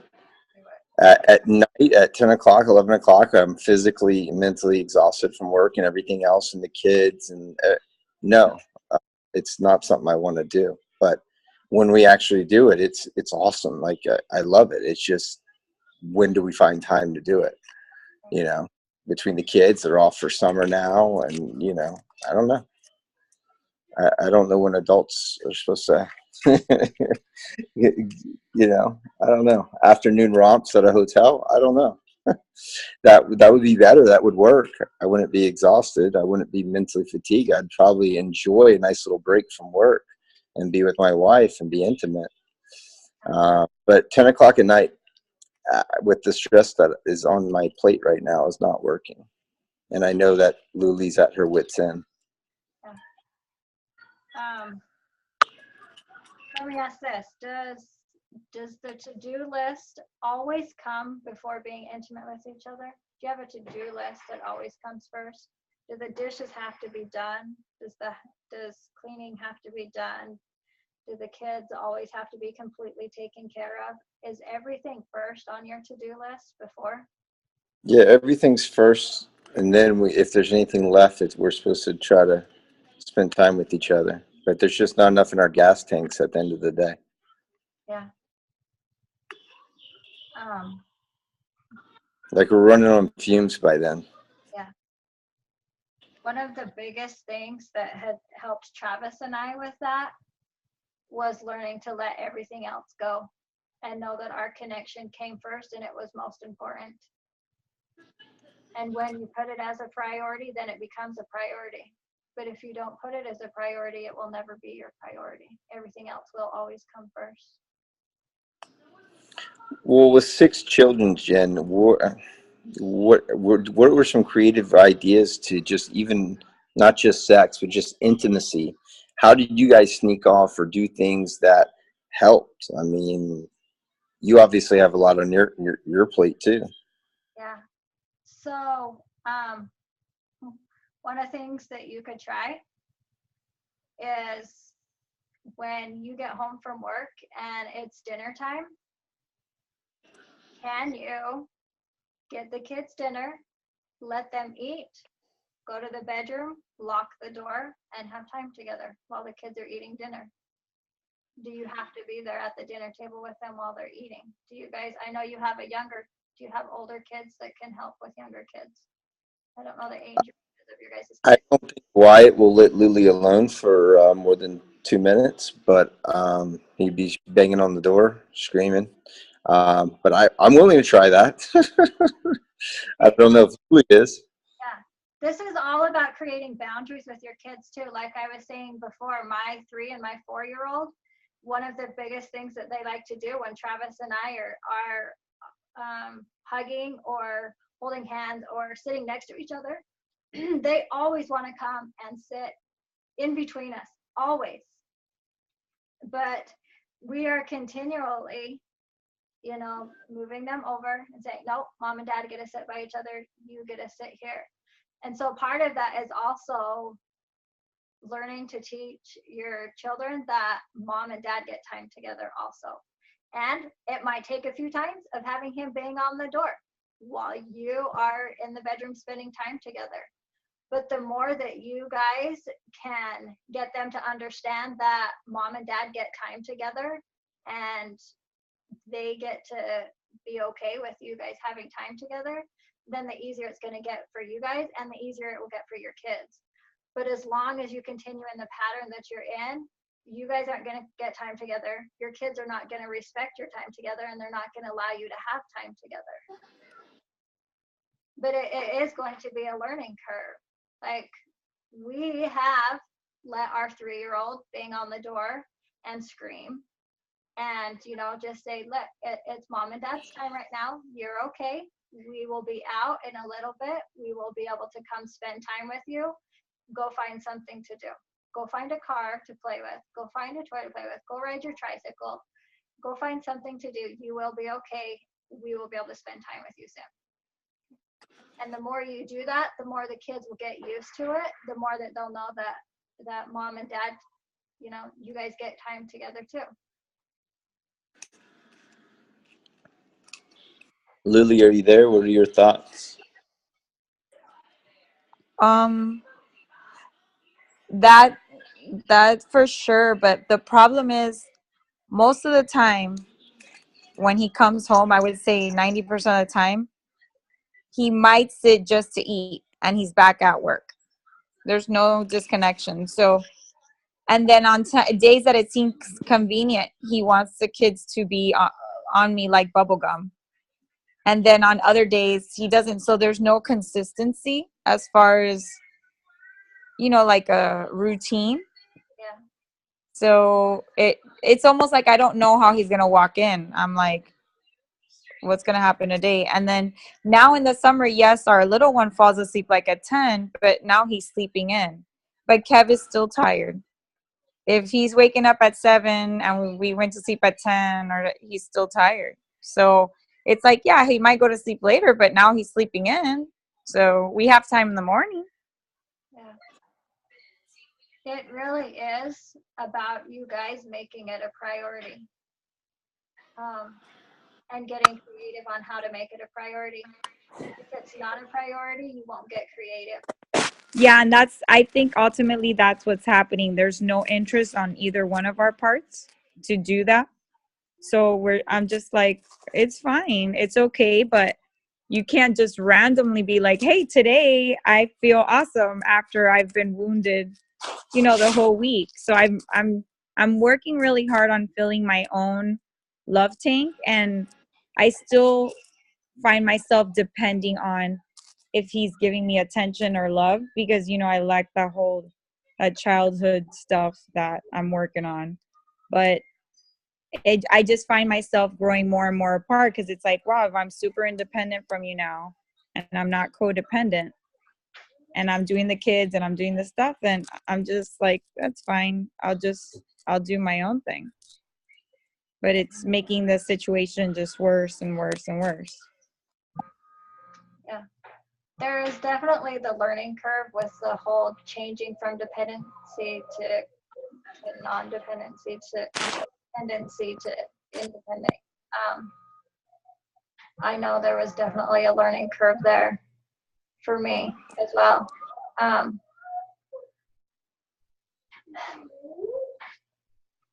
I know there was a space that I got to where I was breaking out of my codependency, where I actually went and spent a week and a half at my mother's house helping take care of my grandmother while she was on her deathbed.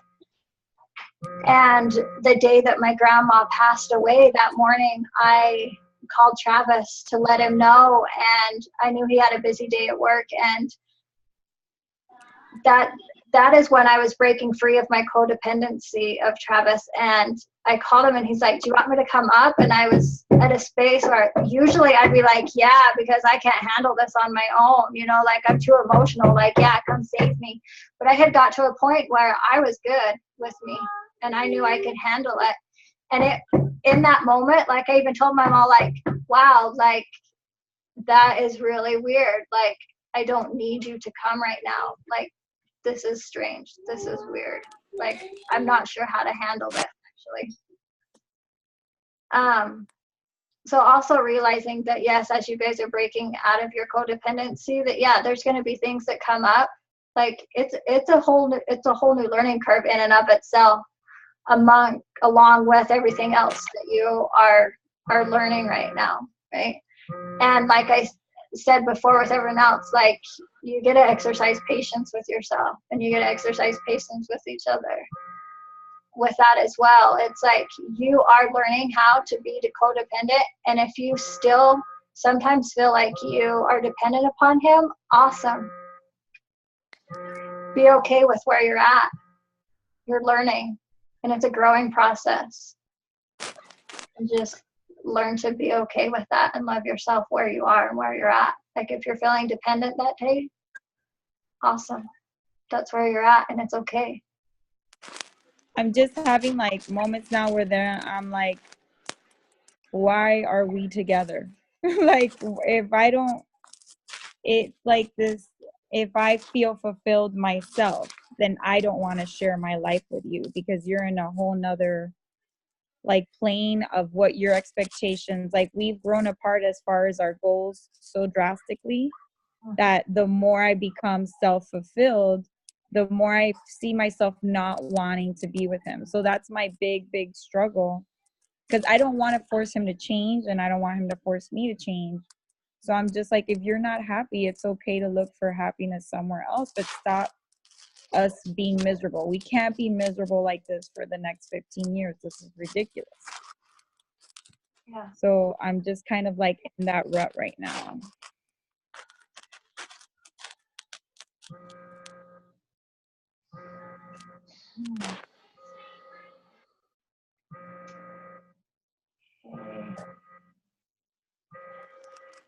filling into that one to see where I want to take that one. Travis, do you have anything that you can pipe in with while I'm thinking for a minute?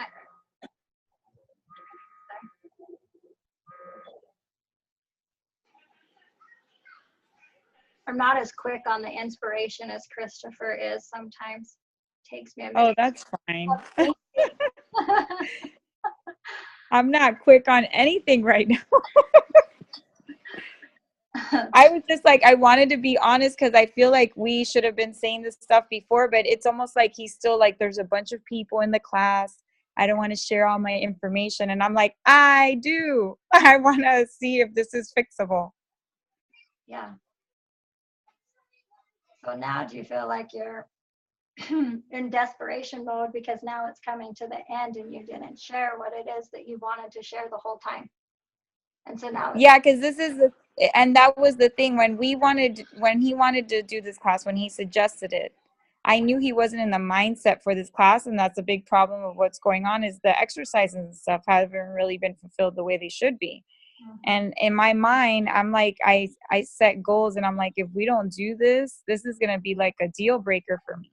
Because it's like, why join this, spend this kind of money, and then not follow through, and then be upset that it's not getting better. So I said this repeatedly to him. Amanda knew. She was the one that was doing that. And I said, you better be committed. You better be committed. And there's no commitment. So.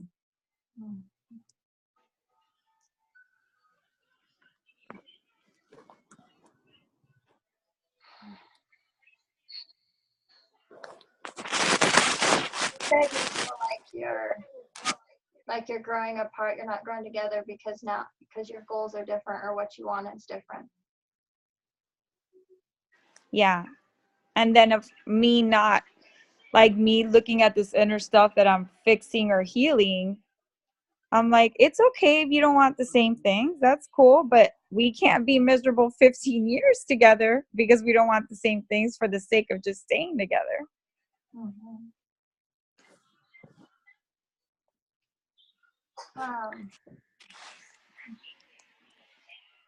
Sometimes we get a look at what it is that we want, and sometimes it looks like it's completely the opposite of each other when it's actually the same thing. We just see it differently.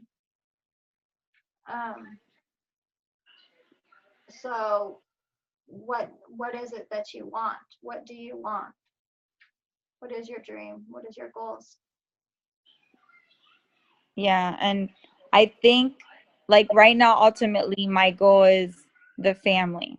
That's my, like, I'm like, our two older ones are 11 and then we have the 3-year-old. And I think ultimately right now his goal is work for the fear of another bubble or whatever it is, but it's his everything, even though I think he doesn't like it sometimes. But so right now our goals are very different.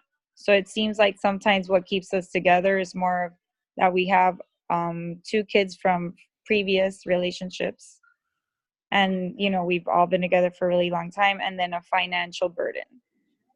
Like that's the only thing that, you know, like wanting to pay off debt before we go our separate ways. So I feel like that's the only thing that holds us together, and that's not good at all. Yeah.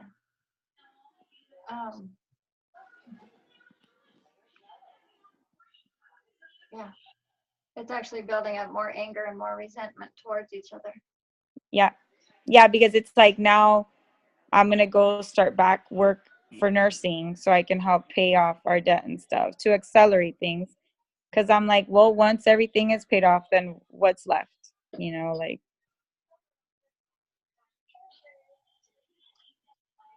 So, you know, when Travis was talking earlier and he was talking about I'll be happy when, the same thing applies. It's just in a different scenario. You guys are in a space right now when you both feel like I can make my choices when. It's all future tense. You're futurizing right now. I will be able to do my goals. I'll be able to do the choices that I want to make. I'll be able to, whatever it is, when. and you're living in the future, and you're not living right now in the present moment. And you cannot make decisions for the future living in the future. Right. You have to make decisions for the future in the present moment, right now, where you're at, not living in the moment of when this, then I can do this. Because as you continue to live your guys' lives in the future and not in the present moment, anger and resentment is just going to continue to build. And it's going to continue to build and build and build and build. Yeah, and that's what I'm really afraid of. And then I don't want that because everything will just get more and more explosive to the point that it's like, fine, you didn't want to walk away. So now we're at, the point where you're at each other's throats. So you don't want to fix, you don't want to walk away. It's like, hello, like, what do we do? Yeah. So when I was talking to Toby and Nora in the very beginning,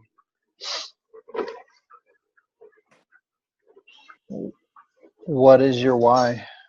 What is his why? What do you want in life? What do you do? What do you want in a relationship? What are you creating together? If you go back over your notes of what you wrote down, all the journal exercises that Christopher had you do on week 1,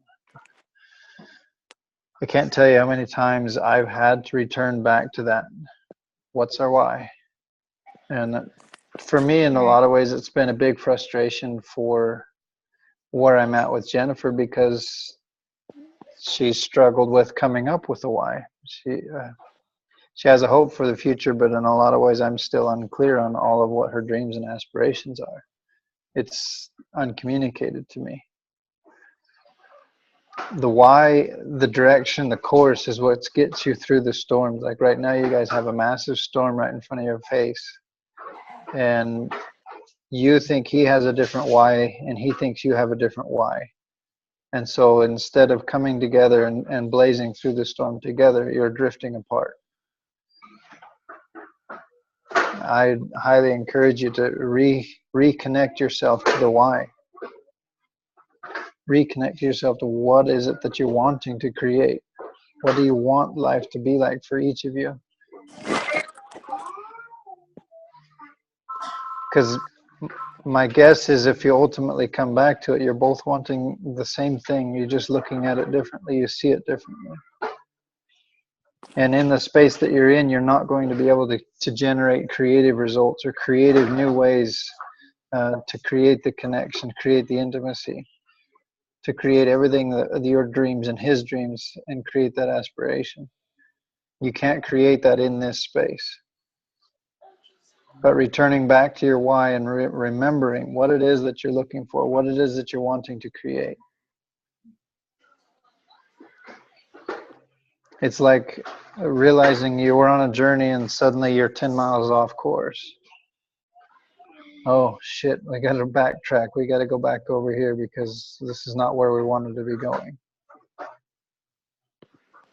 Maybe it is that you're completely going in different directions and you no longer want to be together. But I don't think that's the case. I think you're just frustrated and you both lost a little bit of sight of the vision and the creativity. And so I think highly there's encourage like you. no time for why is what it seems like. No one's making time for the why. Yes. And, like there's just no effort at all. They're on both of our behalves.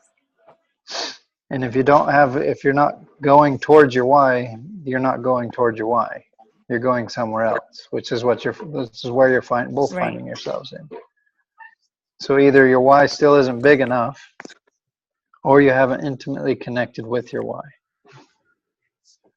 Yeah, so I'm going to speak to that for just a second with intimately connecting to your why, like Travis said, like frustration with not knowing what I even want in life. And it's like has been something that we've been like, I have created so many whys, and if you're not intimately connected to it, it's not your why. Like, that's where I had been. It was realizing that, yeah, I was coming up with all these whys, all these dreams, all these things that I wanted to achieve and thought that I wanted to get to. I had my dreams. I had my vision board.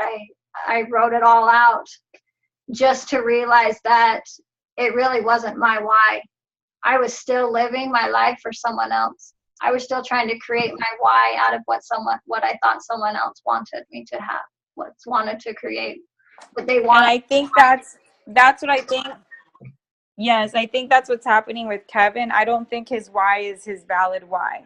I think he's doing what he thinks everybody's expecting him to do. Like, I'm colder, but I'm more honest. I'm more blunt in your face.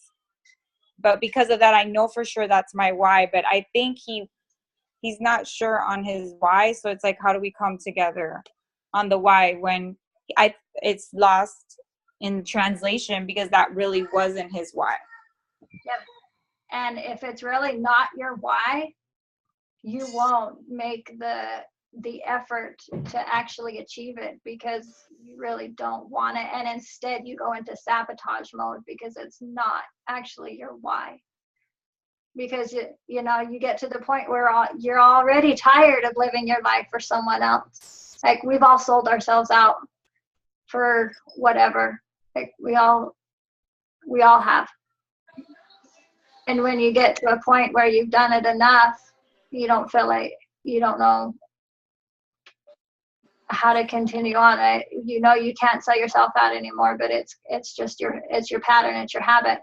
So even when we're creating our why, we're creating it for someone else. We're creating someone else's why. We're not even creating our own why because we've spent so much time living life not for us. We spent so much time living life for everyone else. And we don't even know what our why is.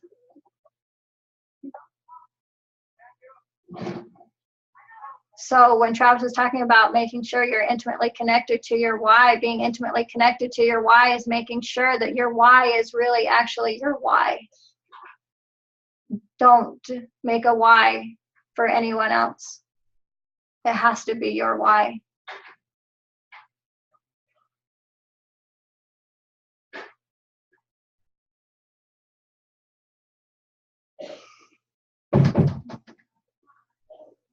Kevin, do you feel like any of that is resonating with you?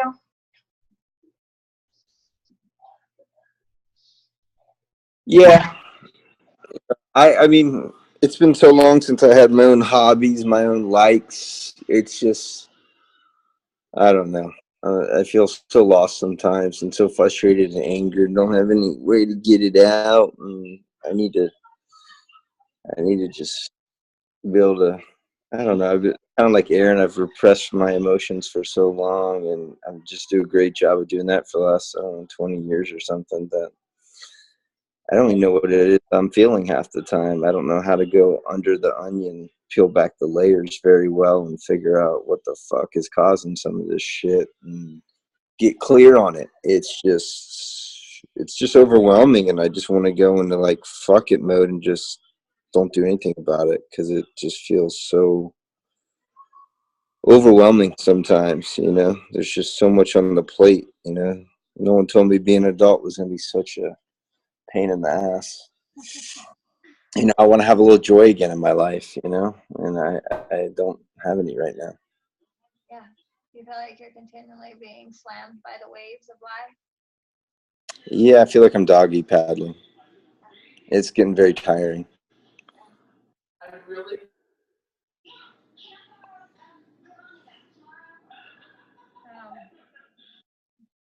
Have you revisited your why? I have not. But I can do that weekend. I can go back through there and probably go a little deeper. I probably didn't go deep enough on that stuff. I probably did very superficial stuff. So maybe I can try to go a little deeper this time.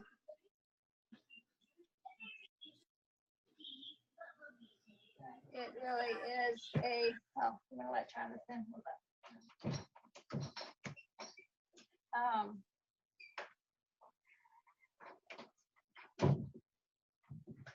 And I'm sure that Travis can speak to this too. I know that he has had a lot of the same feelings of you. You know, being in a job that he's good at that he doesn't enjoy, feeling like he's continually selling himself out, living someone else's dream, not his own.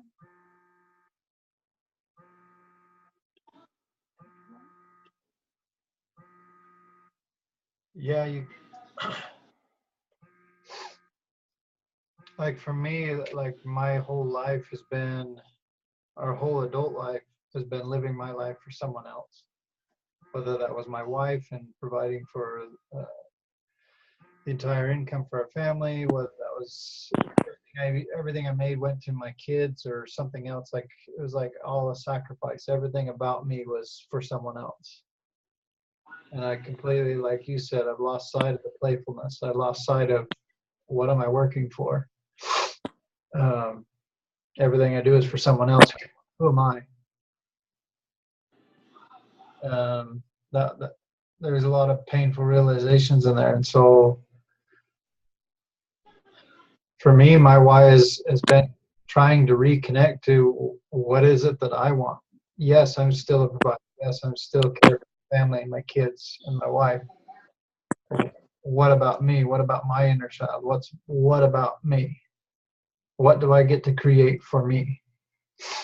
Because until you create that connection back with yourself, it's still going to be impossible for you to connect to Lily.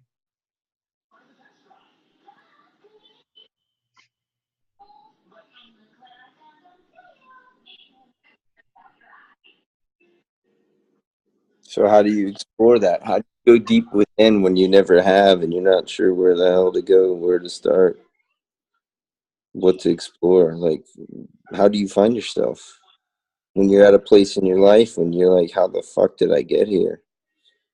Who is this person I'm looking at in the mirror? This is not who I wanted to be. This is not what I expected, you know? I feel like I'm just a shell of myself and I don't really know what makes me happy anymore.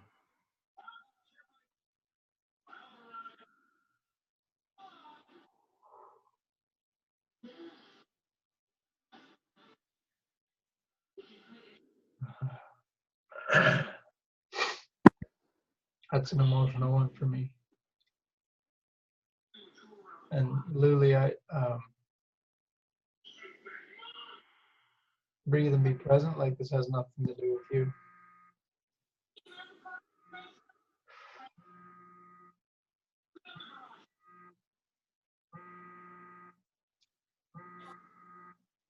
Like really, Kevin, I'm in a lot of ways I'm still in your shoes because I'm still in a career which I'm damn good at, but I don't really enjoy. It doesn't serve me. It doesn't fulfill me. It doesn't excite me about life. But it pays the bills. I make good money at it.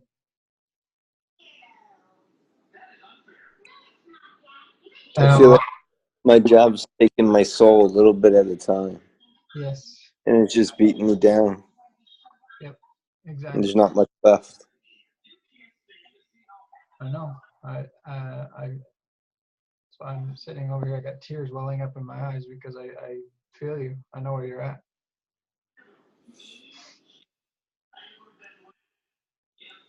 You completely feel like you've lost your soul and you're just a slave to whatever it is that you're a slave to. You don't even know that anymore.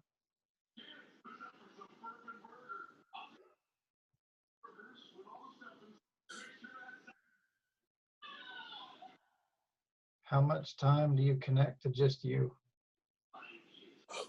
Never. Yeah. I went, like one of my passions in life that I grew up around motorcycles. My dad was a mechanic on motorcycles, so that's all that was my life.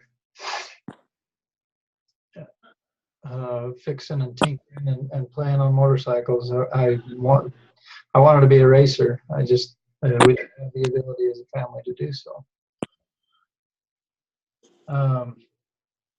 About a month ago, maybe 2 months ago, my brother bought me a dirt bike. I I didn't have the wherewithal to even buy myself one.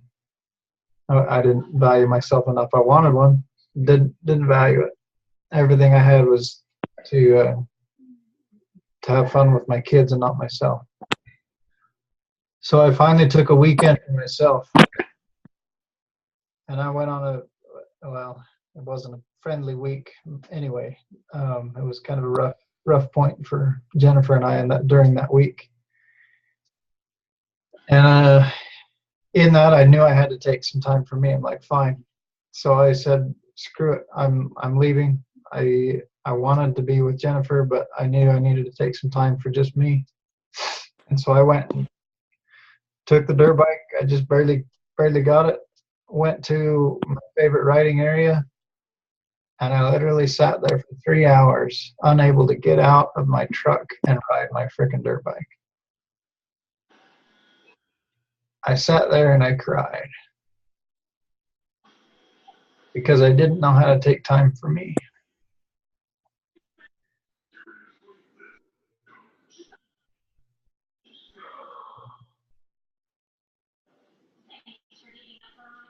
And I realized how much I had fucked myself over by not caring for me.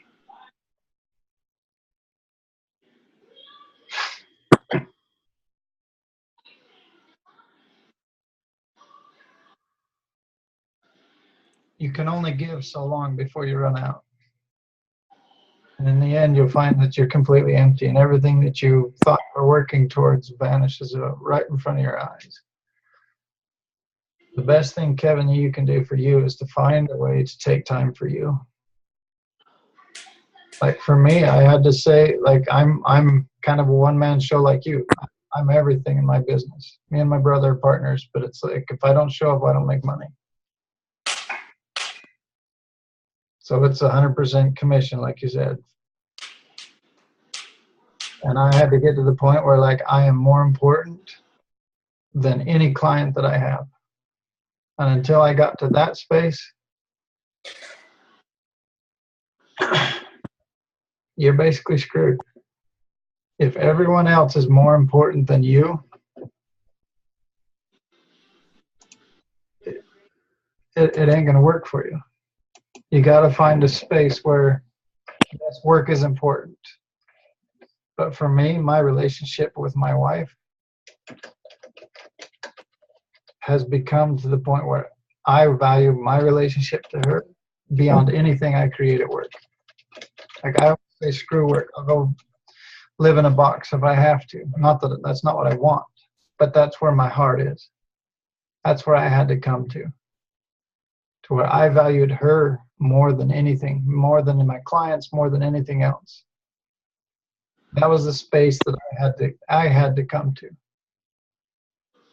Because there was periods of time where she wasn't, like work was more important, where I would say yes to anyone at any time to take care, well, I got to provide money, I got to have money in the account. So I thought that was how I was caring for her. But I was screwing myself and I was screwing her in the process. Yeah, I mean, I've been screwing myself and them for a long time, trying to, rebuild my empire. Everything crashed back in the mortgage market crash and shut down 2 mortgage companies. And the last few years have been really, really, really good. And I never want to be at the place where I'm on rock bottom again. And so I don't handle the rest of my job very well. Because I wear my emotions on my sleeve and I let it bother me. But I'm good at what I do, and that's why I'm successful. But I hate it. I don't know how to get out of it, or I don't know how to leave that shit completely at the office. Let it just stay there and make time for myself, and then make time for the kids. Be completely present. I mean, I'm so distant, and I never would be like that. I mean, Lily was saying it the other day. She's like, well, if I would have known you were going to be like this, I would have never married you. She's right. I wasn't always like this. And I didn't mean to sell my soul for money. I mean, that sounds so shallow and stupid. It's not. I just want to give my family a great life. I want to be able to do the great things and have security. I mean, I know what it's like to have a lot of money. I know what it's like to be dead freaking broke and not know where your next meal is coming. And all in the span of a couple of years, you know, I've seen the good, the bad, and the ugly. And I never want to be there again. So I don't think I intentionally set out to be so focused on work, you know. You bust your ass for a while and things just kind of happen. You stop, you know, I stopped working out. I stopped eating healthy. I mean, I put on weight. You know, the good thing about this class is I've been juicing almost every day. You know, I've lost about 10 or 12 pounds. Like there's baby steps being made, but Lily and I are so far apart from where we were a few years ago that it's like, where the fuck do we really start? Where do we really start? And can we come back from this? And I think Lily doesn't think we can. And you know, that's rough to hear, you know.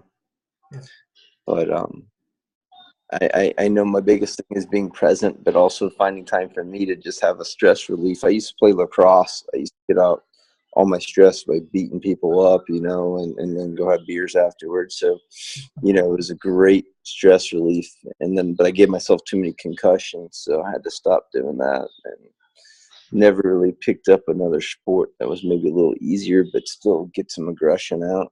So I don't know. I need to find something I do. Not very art. I don't paint. I don't color. I don't sing. I don't know. I gotta find something to tap into the God part of me, my soul, and because work's not doing it obviously for me. No. That's partially why I'm here doing this, is because my other work is so unfulfilling.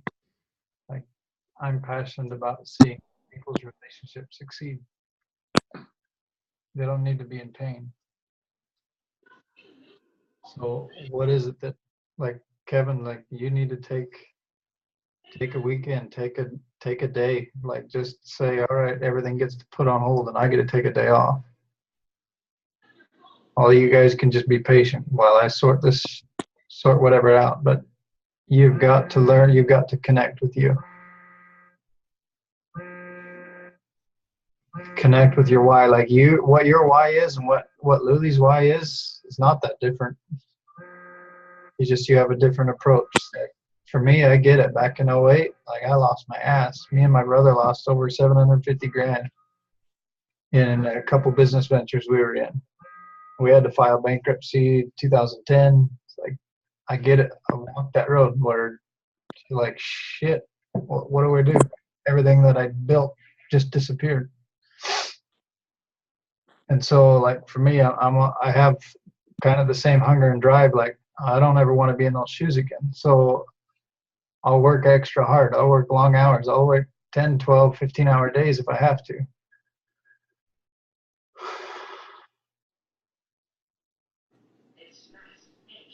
But it all comes at the expense of your relationship, the thing that you're actually working the hardest for.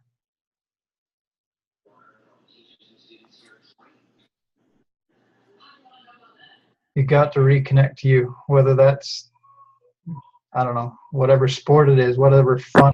Like, you got to create some time where whether that's soccer, whether that's basketball, whatever it is for you, like, sit down and connect to you. Like, what is it that would make you smile, make you feel like, yeah, I'd feel good if I did that every day, or at least once a week. It's something you look forward to, just an expression of you, a play, something. Reconnecting to your inner boy.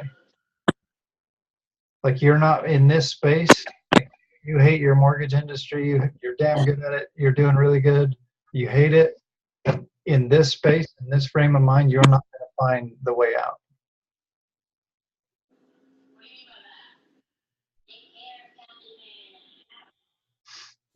I agree. You get to shift your frame of mind. Like, that's where I've been. Like, when you're viewing the world this way, all you see is, like, this is my only option. I don't know anything else. And your mind gets screwed up. So you block any inspiration that could come as to what Kevin can do that's beyond where he's at. But you got to start with something small, whether that's a weekly basketball game or, I don't know all your hobbies. Lacrosse sounds good. We didn't have that option. I lived out in the sticks, so we rode dirt bikes. I think I like dirt bikes. I was a city boy all my life till I met Luli. Now we got 3 acres in the middle of the sticks. So I'm learning to be a country boy. So maybe a dirt bike or something would be pretty cool. Or maybe a gun. Go shoot some guns or something to release some stress. I don't know. Yeah. Something. Hey, can I chime in? Yeah. So Kevin, I've really been struggling connecting with myself. Just same story. I don't know I don't know what my heart wants to do. Like the stuff I used to enjoy just it's just not working. It's not flowing. So lately, because it's been seeming overwhelming to me to like dive into something big. I've just been doing little things like going on a walk or just taking the time to be by myself just to see like how I am or like what my heart might be saying, because I don't really have any idea. Like the other night, I felt like I wanted to sleep outside on the hammock, so I did it. It was weird, like it was crazy, but I slept outside in a hammock. I don't know why I needed to do that, but I just did it. And I'm just hoping that all of these little things that I'm doing to kind of rediscover who I am and what I want, and because it might be different than how things used to be. So I'm open for that. So I'm just like baby stepping, just doing little things in the hopes that like I'll have a better concept of like what my heart looks like and what it wants, and just kind of like where do I go from here. So that's just been my experience, because I've been overwhelming myself like trying to jump into something big, but like these little things have actually been really helpful to kind of help rediscover some of those things that I do like. And it's helped me kind of rediscover the things that I already liked before, but it is piquing some new interest in me as well. So that's just a thought. You can take that however you want. Yeah, I mean, the few days that I've worked, like a couple days a week, I do walk 2 to 5 miles. I put some podcasts on and I just relax and basically put the phone on pause for an hour and a half, whatever it is. And we have some great nature trails, but I don't do it enough. I mean, it's literally maybe once a week. Sometimes if I'm lucky, twice a week, and then maybe I'll go a week and a half without it. So I started that probably about, when the class started. I started doing that for myself, and I just need to do that more. I love the outdoors. I'd love to be like almost a farmer, but there's no money in it. But I enjoy being outside. I enjoy being with creatures and God's green earth. Yeah. But it support the bills and the kids and the health insurance and the cars and the private schools and everything else. So it's like what I really want to do to follow my heart is like, I don't know, because I would love to do something different. But until God puts that in place and I can see that I can survive, that my kids won't, everything will drastically change for them. I don't know. I just keep trudging along. But it's every day I feel like I'm in freaking purgatory. Yeah. So I would suggest you quit trudging, because the trudging will never end, and it's not going to take you to where you want to be anyway. It definitely is not. It hasn't worked yet. It hasn't worked, and it's not going to. What is it? Insanity is doing the same thing over and over and expecting a different result, right? You got it. So just begin to open yourself up. Like, get out of nature. If you love being in nature, get out in nature. Like, there's plenty of ways that you can make income being in nature, but in this frame of mind, you can't even fathom it. Like, there's $1 million idea sitting right in front of you, but you can't touch it because you're not in the frame of mind to receive it. When you finally connect back to you and you begin to honor yourself, opportunities will begin to present themselves. It may not be immediate. I'm still in my business. I don't want to be, and I'm trying to take steps to get out of it. I'm still there, but I'm putting my feet in other places that gives me the fulfillment I need so that I can be present with her. I like you, I got six kids that are depending on me. I can't just, I jumped ship to get in the first business and I took a leap of faith. I don't feel so confident doing that the second time or the third time, whatever time. Right? But honoring yourself to begin to to reconnect to your why, reconnect to the passion of life, regain your soul. Whether that's just walking in the woods for today. But if you don't, you're going to lose your wife. You're going to lose everything that you actually care about.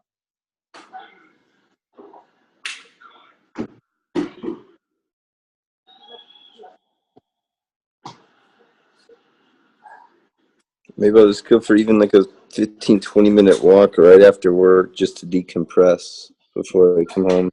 Maybe that helped me be a little more present when I get home instead of going straight from, because I'm usually on the phone, people are bugging me, a million, return phone calls or texts all day long. So even in the car ride home, up until I walk in the door, I'm still on the phone working usually, there's no transition at all.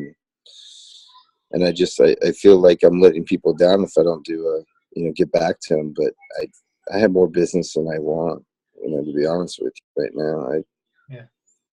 So one of the things Christopher did was he raised his prices when he was getting it, like when he was transitioning out of concrete into doing this to coaching. Like the thing that he did was he raised his prices significantly to balance out. Like he had more than enough work, so he raised his prices through the roof so that he would limit. He made basically the same amount of money, but he worked half the time. That's not a bad idea. And so in a way it honors you, like, yeah, I'm badass. No one can handle, or no one can get this closed as soon as I can, or whatever it is for you, right? Own your worth and make time for you. Like if you're worth an extra $1,000 than what you're charging, charge it. If they don't like it, they can go somewhere else, and that frees up time, but you're still honored.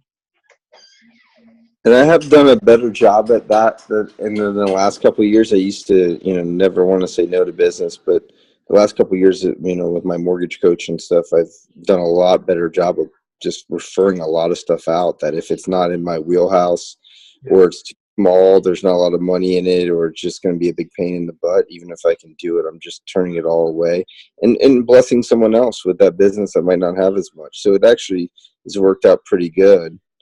But I got to move it up even more and just maybe have a minimum loan amount. Like if you're not buying a house at this size, I'm just not your guy, and turn it over to someone in my office that can be blessed with it and not worry about it, not even think twice.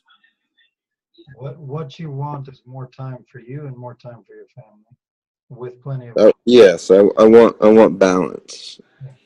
So you get to create action steps to create the balance in your business that honors you, that honors your relationship to yourself, and that honors your relationship to your wife. So reconnecting yourself to your inner one, reconnecting to your why, your purpose, reconnecting back to your soul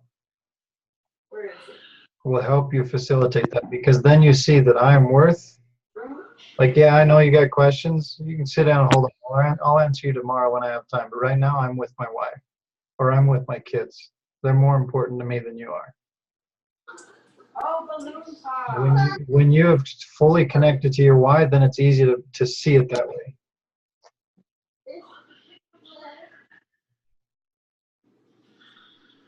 Yeah, I'd rather let them down than my family down. Like I can always go get more customers. I can't always get a new wife and kids. Precisely. It's like even on the call, like Christopher was really scared because he wanted to be on this call facilitating. I even had judgments against him. I'm like, what are you doing?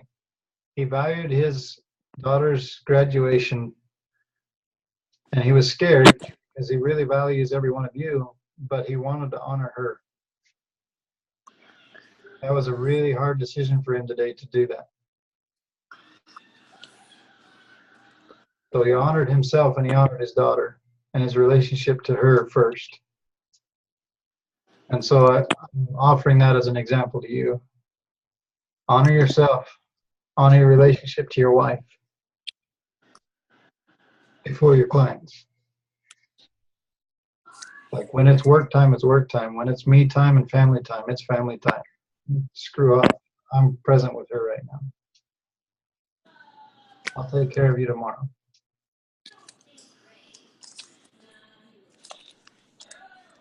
I love the nature walk idea, 5 minutes or 10 minutes before you get home. Yeah, it's on the way home too, so it's not even an inconvenience or anything. It's really right near the house. It's half mile away. I just got to take a left instead of going straight. So I think that would be good. You know, even just 10 minutes up some which way and 10 minutes back to the car, get back in the car and, you know, keep the cell off the rest of the night or something. I know what to do. It's just doing those little habits when you get into these bad habits and, you know, technology, we're so connected and it's made life worse. You know, I think it was better when you just had an office phone and they could only get to you when you're at your office and everybody waited. Now it's like they all want immediate answers and immediate, and they expect they think they're your only client. You're like, I'm dealing with 50 of you. Like, I'll get back to you in an hour or two, and they act like it's the end of the world. It's crazy. They drive me nuts. But you're letting them walk all over you. Yep. Because your self-worth, you value yourself less than you value them. And what I'm saying by connecting to your inner why is you valuing yourself more than you value them. You still value them, but you come first. And when you come first, the rest of it will take care of itself. I'm sure when I get like that, I'm going to attract more of my ideal clients anyways. I won't need as many of them because, Precisely. you know, law of attraction. Precisely. So try on a leap of faith. Begin to, like, you've really got to take some time to really connect to you and who you are and your why. Reconnect to your soul. Like, yeah, I'm here. This isn't where I want to be, but now I have a course. Now I know where I want to be and I'm going. It's like I'm in the mortgage industry. I'm going to be here for a little bit. We're going to be okay. But this is where we're going. And I'm taking steps to get this, to create this. Whether it's a family farm or I have no idea, but it's something in nature. And it's going to be this. It's going to be awesome. And I'm waiting for God to reveal it to me. Whatever it is, like, you don't have to have the specific answer to what it is yet, but what could it look like? And if you begin to teach and tell yourself, like, I own myself, I'm worth this, I'm worth a life like this, my family's worth this. When you own that, then everything else around you is going to reform itself around you. Like right now, your clients are a perfect gift for you. They're teaching you how to love yourself more than you love them. Yeah, I haven't been hearing that. That's the problem. I guess that's where you ask those questions. Why is this in front of me right now? What can I learn from it? Can I become a better person from it? So look for the gift. Like for me, that's what I've had to do in my business is I've had to try and see what the gift is for me. One of its biggest gifts is teaching me how to honor myself first. And setting boundaries and honoring those boundaries, because I've set them before, but sticking to it's easier done for me. It's going to take a lot of work. When you connect to the why, it's easy. If you don't have a why, you have no course, you have no direction. You're not going anywhere. So my boat has no rudders, what you're saying? Boat has no rudders, and you're easily tossed about. That's what it feels like. I know. Believe me, brother, I know.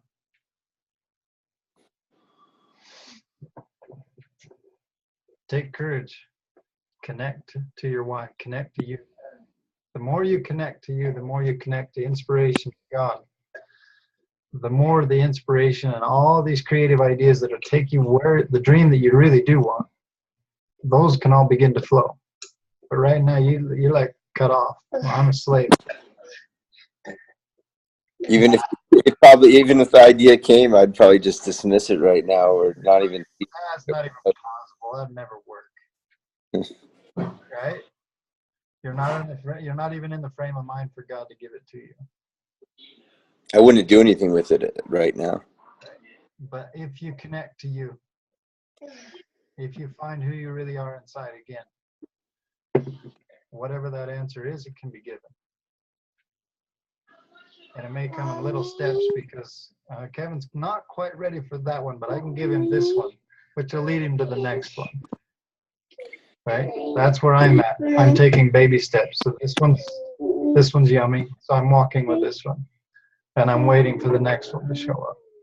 And then the next one. But if you don't begin a course, like what is your dream? What is your vision? If you don't have a course, God can't even guide you.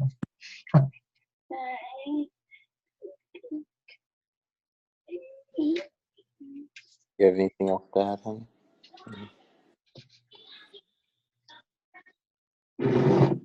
So are you going to commit to connecting to Kevin's why? Connecting to Kevin, the inner one, the one who wants to play and have fun and enjoy life. Yeah. Take some time. This isn't working, so yeah. I got to do something different.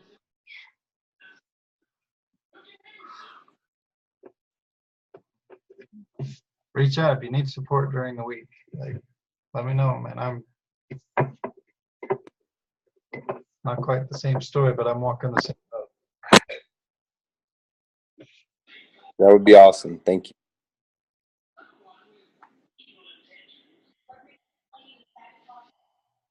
I know what it's like to lose your soul. Like you're not worth anything. And the best, like the more you recognize that that's what it is, like Luli can take an active role in actually supporting you instead of tearing you down. Like if she recognizes that that's what it is, that she sees you as a lost little boy instead of an enemy, then she can be a teammate.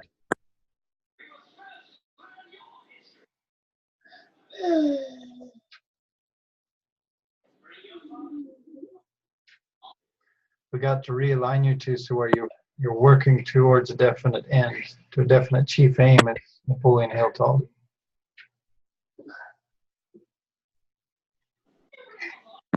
Where you have a course again.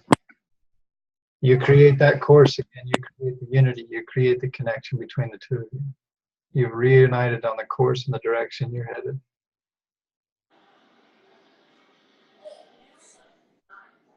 But with no rudder, you aren't safe.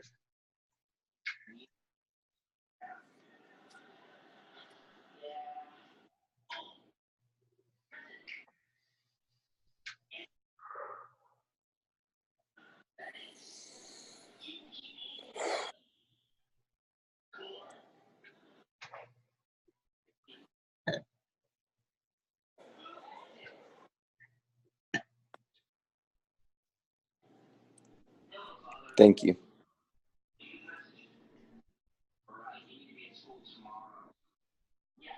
You're welcome.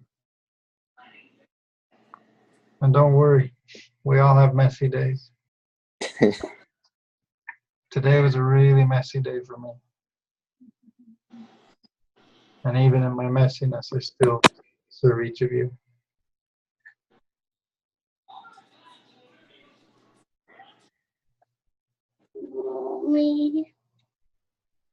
We think we have to be perfect in order to be valuable. We're all perfectly imperfect. And we're enough just as we are. Kevin, you are enough just as you are right now. Can you be better? Absolutely. Can I be better? Absolutely.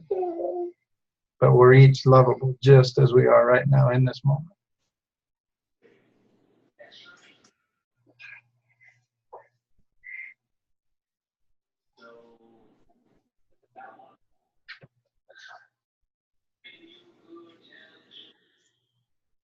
And even when we feel like crap and we feel like there's no value left in us, and we're just taking up space, we still have immense value within us.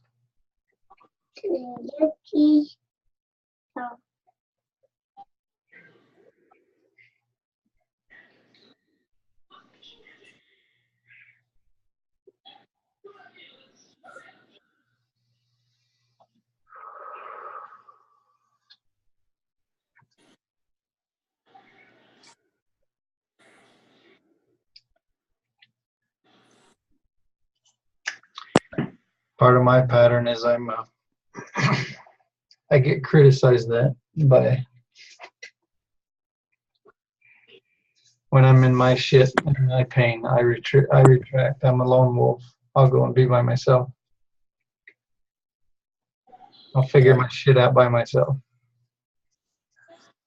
I think that, but I shit out. When Lily wants to talk about it, I don't want to talk about shit when my whole day was shit. So it's like, you know, but communication is key. Why talk about your problems, you know, when you're already stressed out to the max anyway. So last thing, I can't even think how to solve those problems, you know. It's not about solving them. Whenever we go into a space to try and figure it out, like for me, when I go into my lone wolf stage, I recognize that the figuring it out will never get me there. Because whenever I try and think, all I can take myself is the way I've been. It's all in the wonder. It's the question, living life in the question, not the answer. Figuring it out gives you an answer. There's no inspiration in the answer. The inspiration is the question. When you ask the question, something new, something different, something beyond you can come to you. But I'm also saying if the lone wolf is your strategy, try something different. Try reaching out instead. Be that vulnerable one. Hey, I'm lost. I'm scared. I don't know what to do. And when you open yourself up that way, you're open to something new. Whether that shows up from any one of us or whether that shows up from God himself.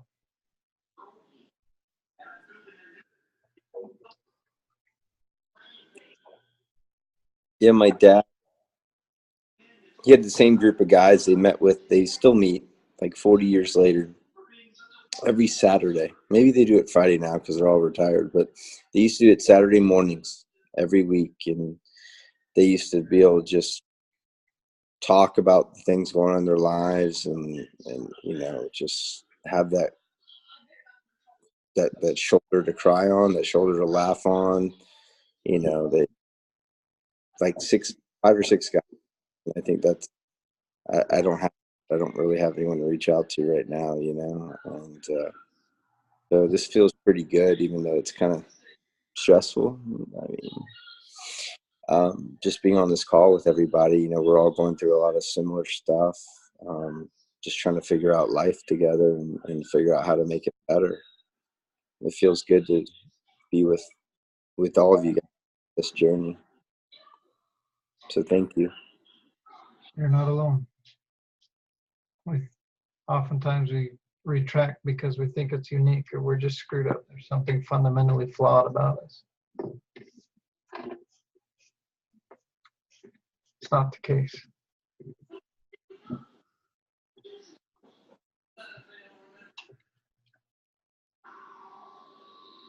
Our society is kind of deteriorated to the point where we're so isolated. Like that's impressive what your father created with that type of community. Like that's community. Like we weren't meant to travel this sojourn. Like we have our partners, your spouse, but we also get to be there and show up for other people as well. As much as I didn't want to be on the call today, here I am.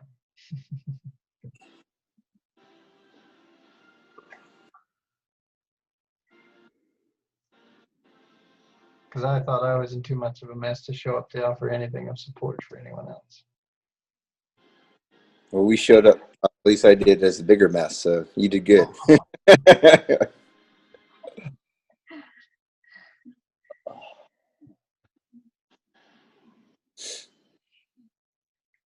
You're amazing, Kevin. I know you're beat down and you're tired, but you are amazing.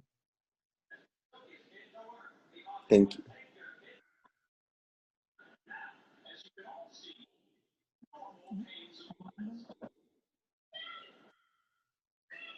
So is Lily if she's still listening. I know she's tired too. Yeah, she's right here. I wanted him to get the camera because he was like trying to block his emotions.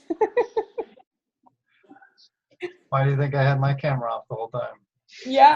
She was cutting onions, I swear, okay? I went to this event one time and there was this big manly guy who was up on stage and it was no emotion whatsoever. And they went through a process and all of a sudden he had a tear roll down his cheek. And the presenter's like, "You crying?" "Nope. My eyes are sweating."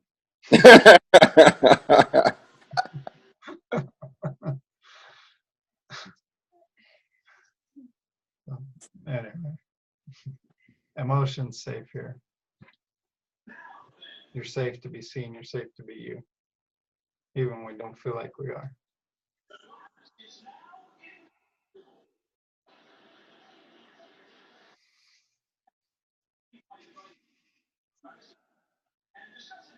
How you doing, Kevin?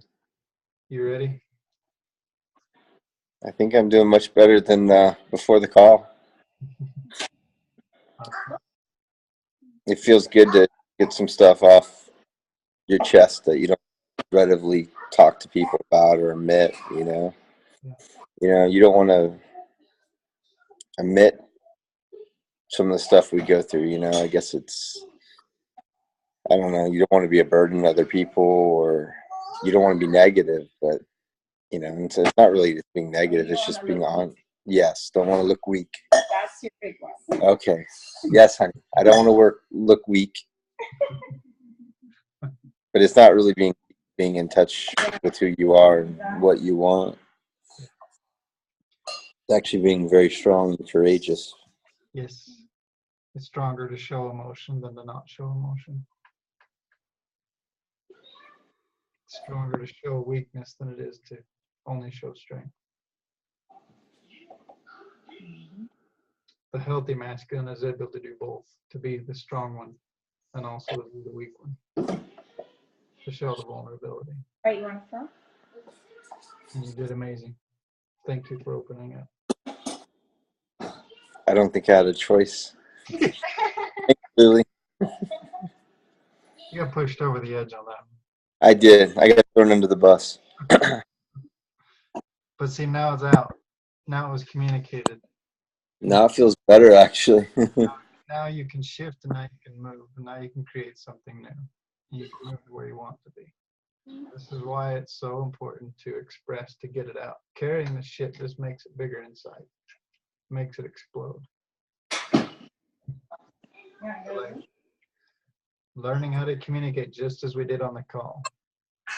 We don't need to, there's no attacking, there's no blaming. It's just allowing each other to be heard, allowing each other to express freely, trying to remove the judgment and the stories and just, sometimes you're not in a space to hear. Sometimes you're not in a space to receive. But getting the shit out allows you to move, allows you to shift. Aaron watched it. You watched it.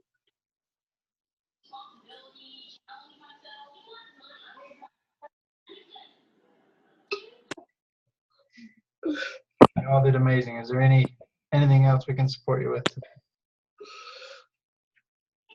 No, I mean, I just got to make the daily commitments to myself. And if I do these little things, I think I can commit to being a better husband, better dad, and finding some joy again. I really need to find a hobby that I just, even if it's just an hour or two a week, just something I enjoy doing. You know, that's going to be, I think, a little outlet for me, not just doing everything for the kids or the wife or clients and everybody else who's first on the list. You got to treat you that way. Find it for you. Like, take this week to really find what it is. Maybe it's something simple like what Aaron talked about, sleeping in a hammock outside. It doesn't matter. As long as you're taking an action to create something for time for you. That's how, like we keep talking about, filling your love tank. That's how you're going to fill it, so you have something to give to her. If you're exhausted, everyone takes everything from you. The only way you fill that back up is by giving it to yourself. Lily can't do it for you. At least adventure, I can explore what I like anymore, because it's been so long since I really did it. It could be like an adventure. Perfect. Try different things, see what. Time to create an adventure. Go get a dirt bike. Have fun.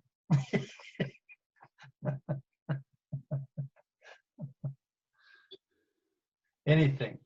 Create something, even something small. Doesn't have to be big to begin with. Just something to begin to honor you. And honor you is, my time is valuable. My time with me is valuable.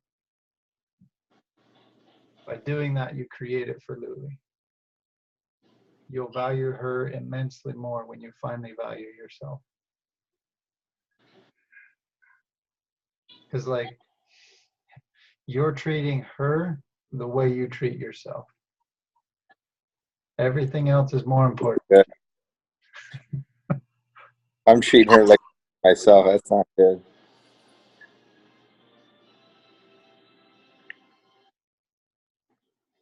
The better we treat ourselves, the better we can treat our spouse.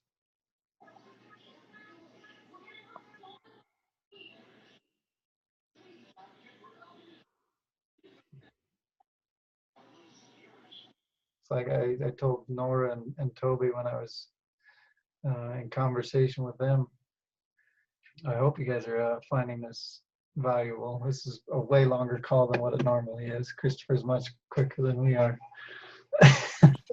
Travis, that was perfect. Thank you so much. And Jen, she's still in there. Yeah, thanks everybody. Yeah, seriously. We've missed you. I've been busy. I've been like Kevin, slaving away. Yeah. But yeah, the passage that really hit home for me one day was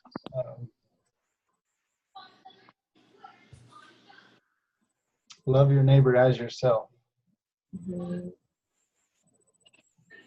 If we don't learn to honor and love ourselves, we can't truly honor and love our neighbor or our spouse. And like, this is a perfect example for you, Kevin, of how much you've dishonored yourself. And like, I'm right there with you. I've been there. How much I've dishonored myself. Therefore, I don't have the capacity to love my neighbor. Well, that's as much as I'm loving my neighbor at the moment. So your key for your relationship is absolutely savable. There's nothing wrong. You've been given a gift of perception for something to take you way beyond where you've ever been before.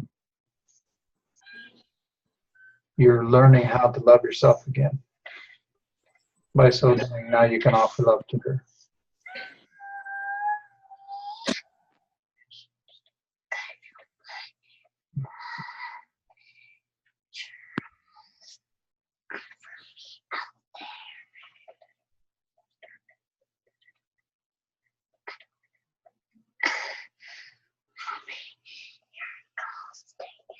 Say bye to everybody.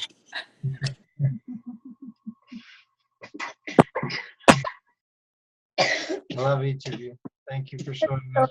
Thank you for showing up in your rawness. You're real. Like, this is a good introduction, Nora and Toby. I hope you enjoyed. It's all about real and raw. Real and raw gets results. If we play and hide behind our emotions, you don't go anywhere. When you uncover the true emotions, you uncover the story. You uncover the ability to move forward. Thank you, Kevin. Thank you, Aaron and Janessa, and Toby and Nora for being here and opening up the way you have.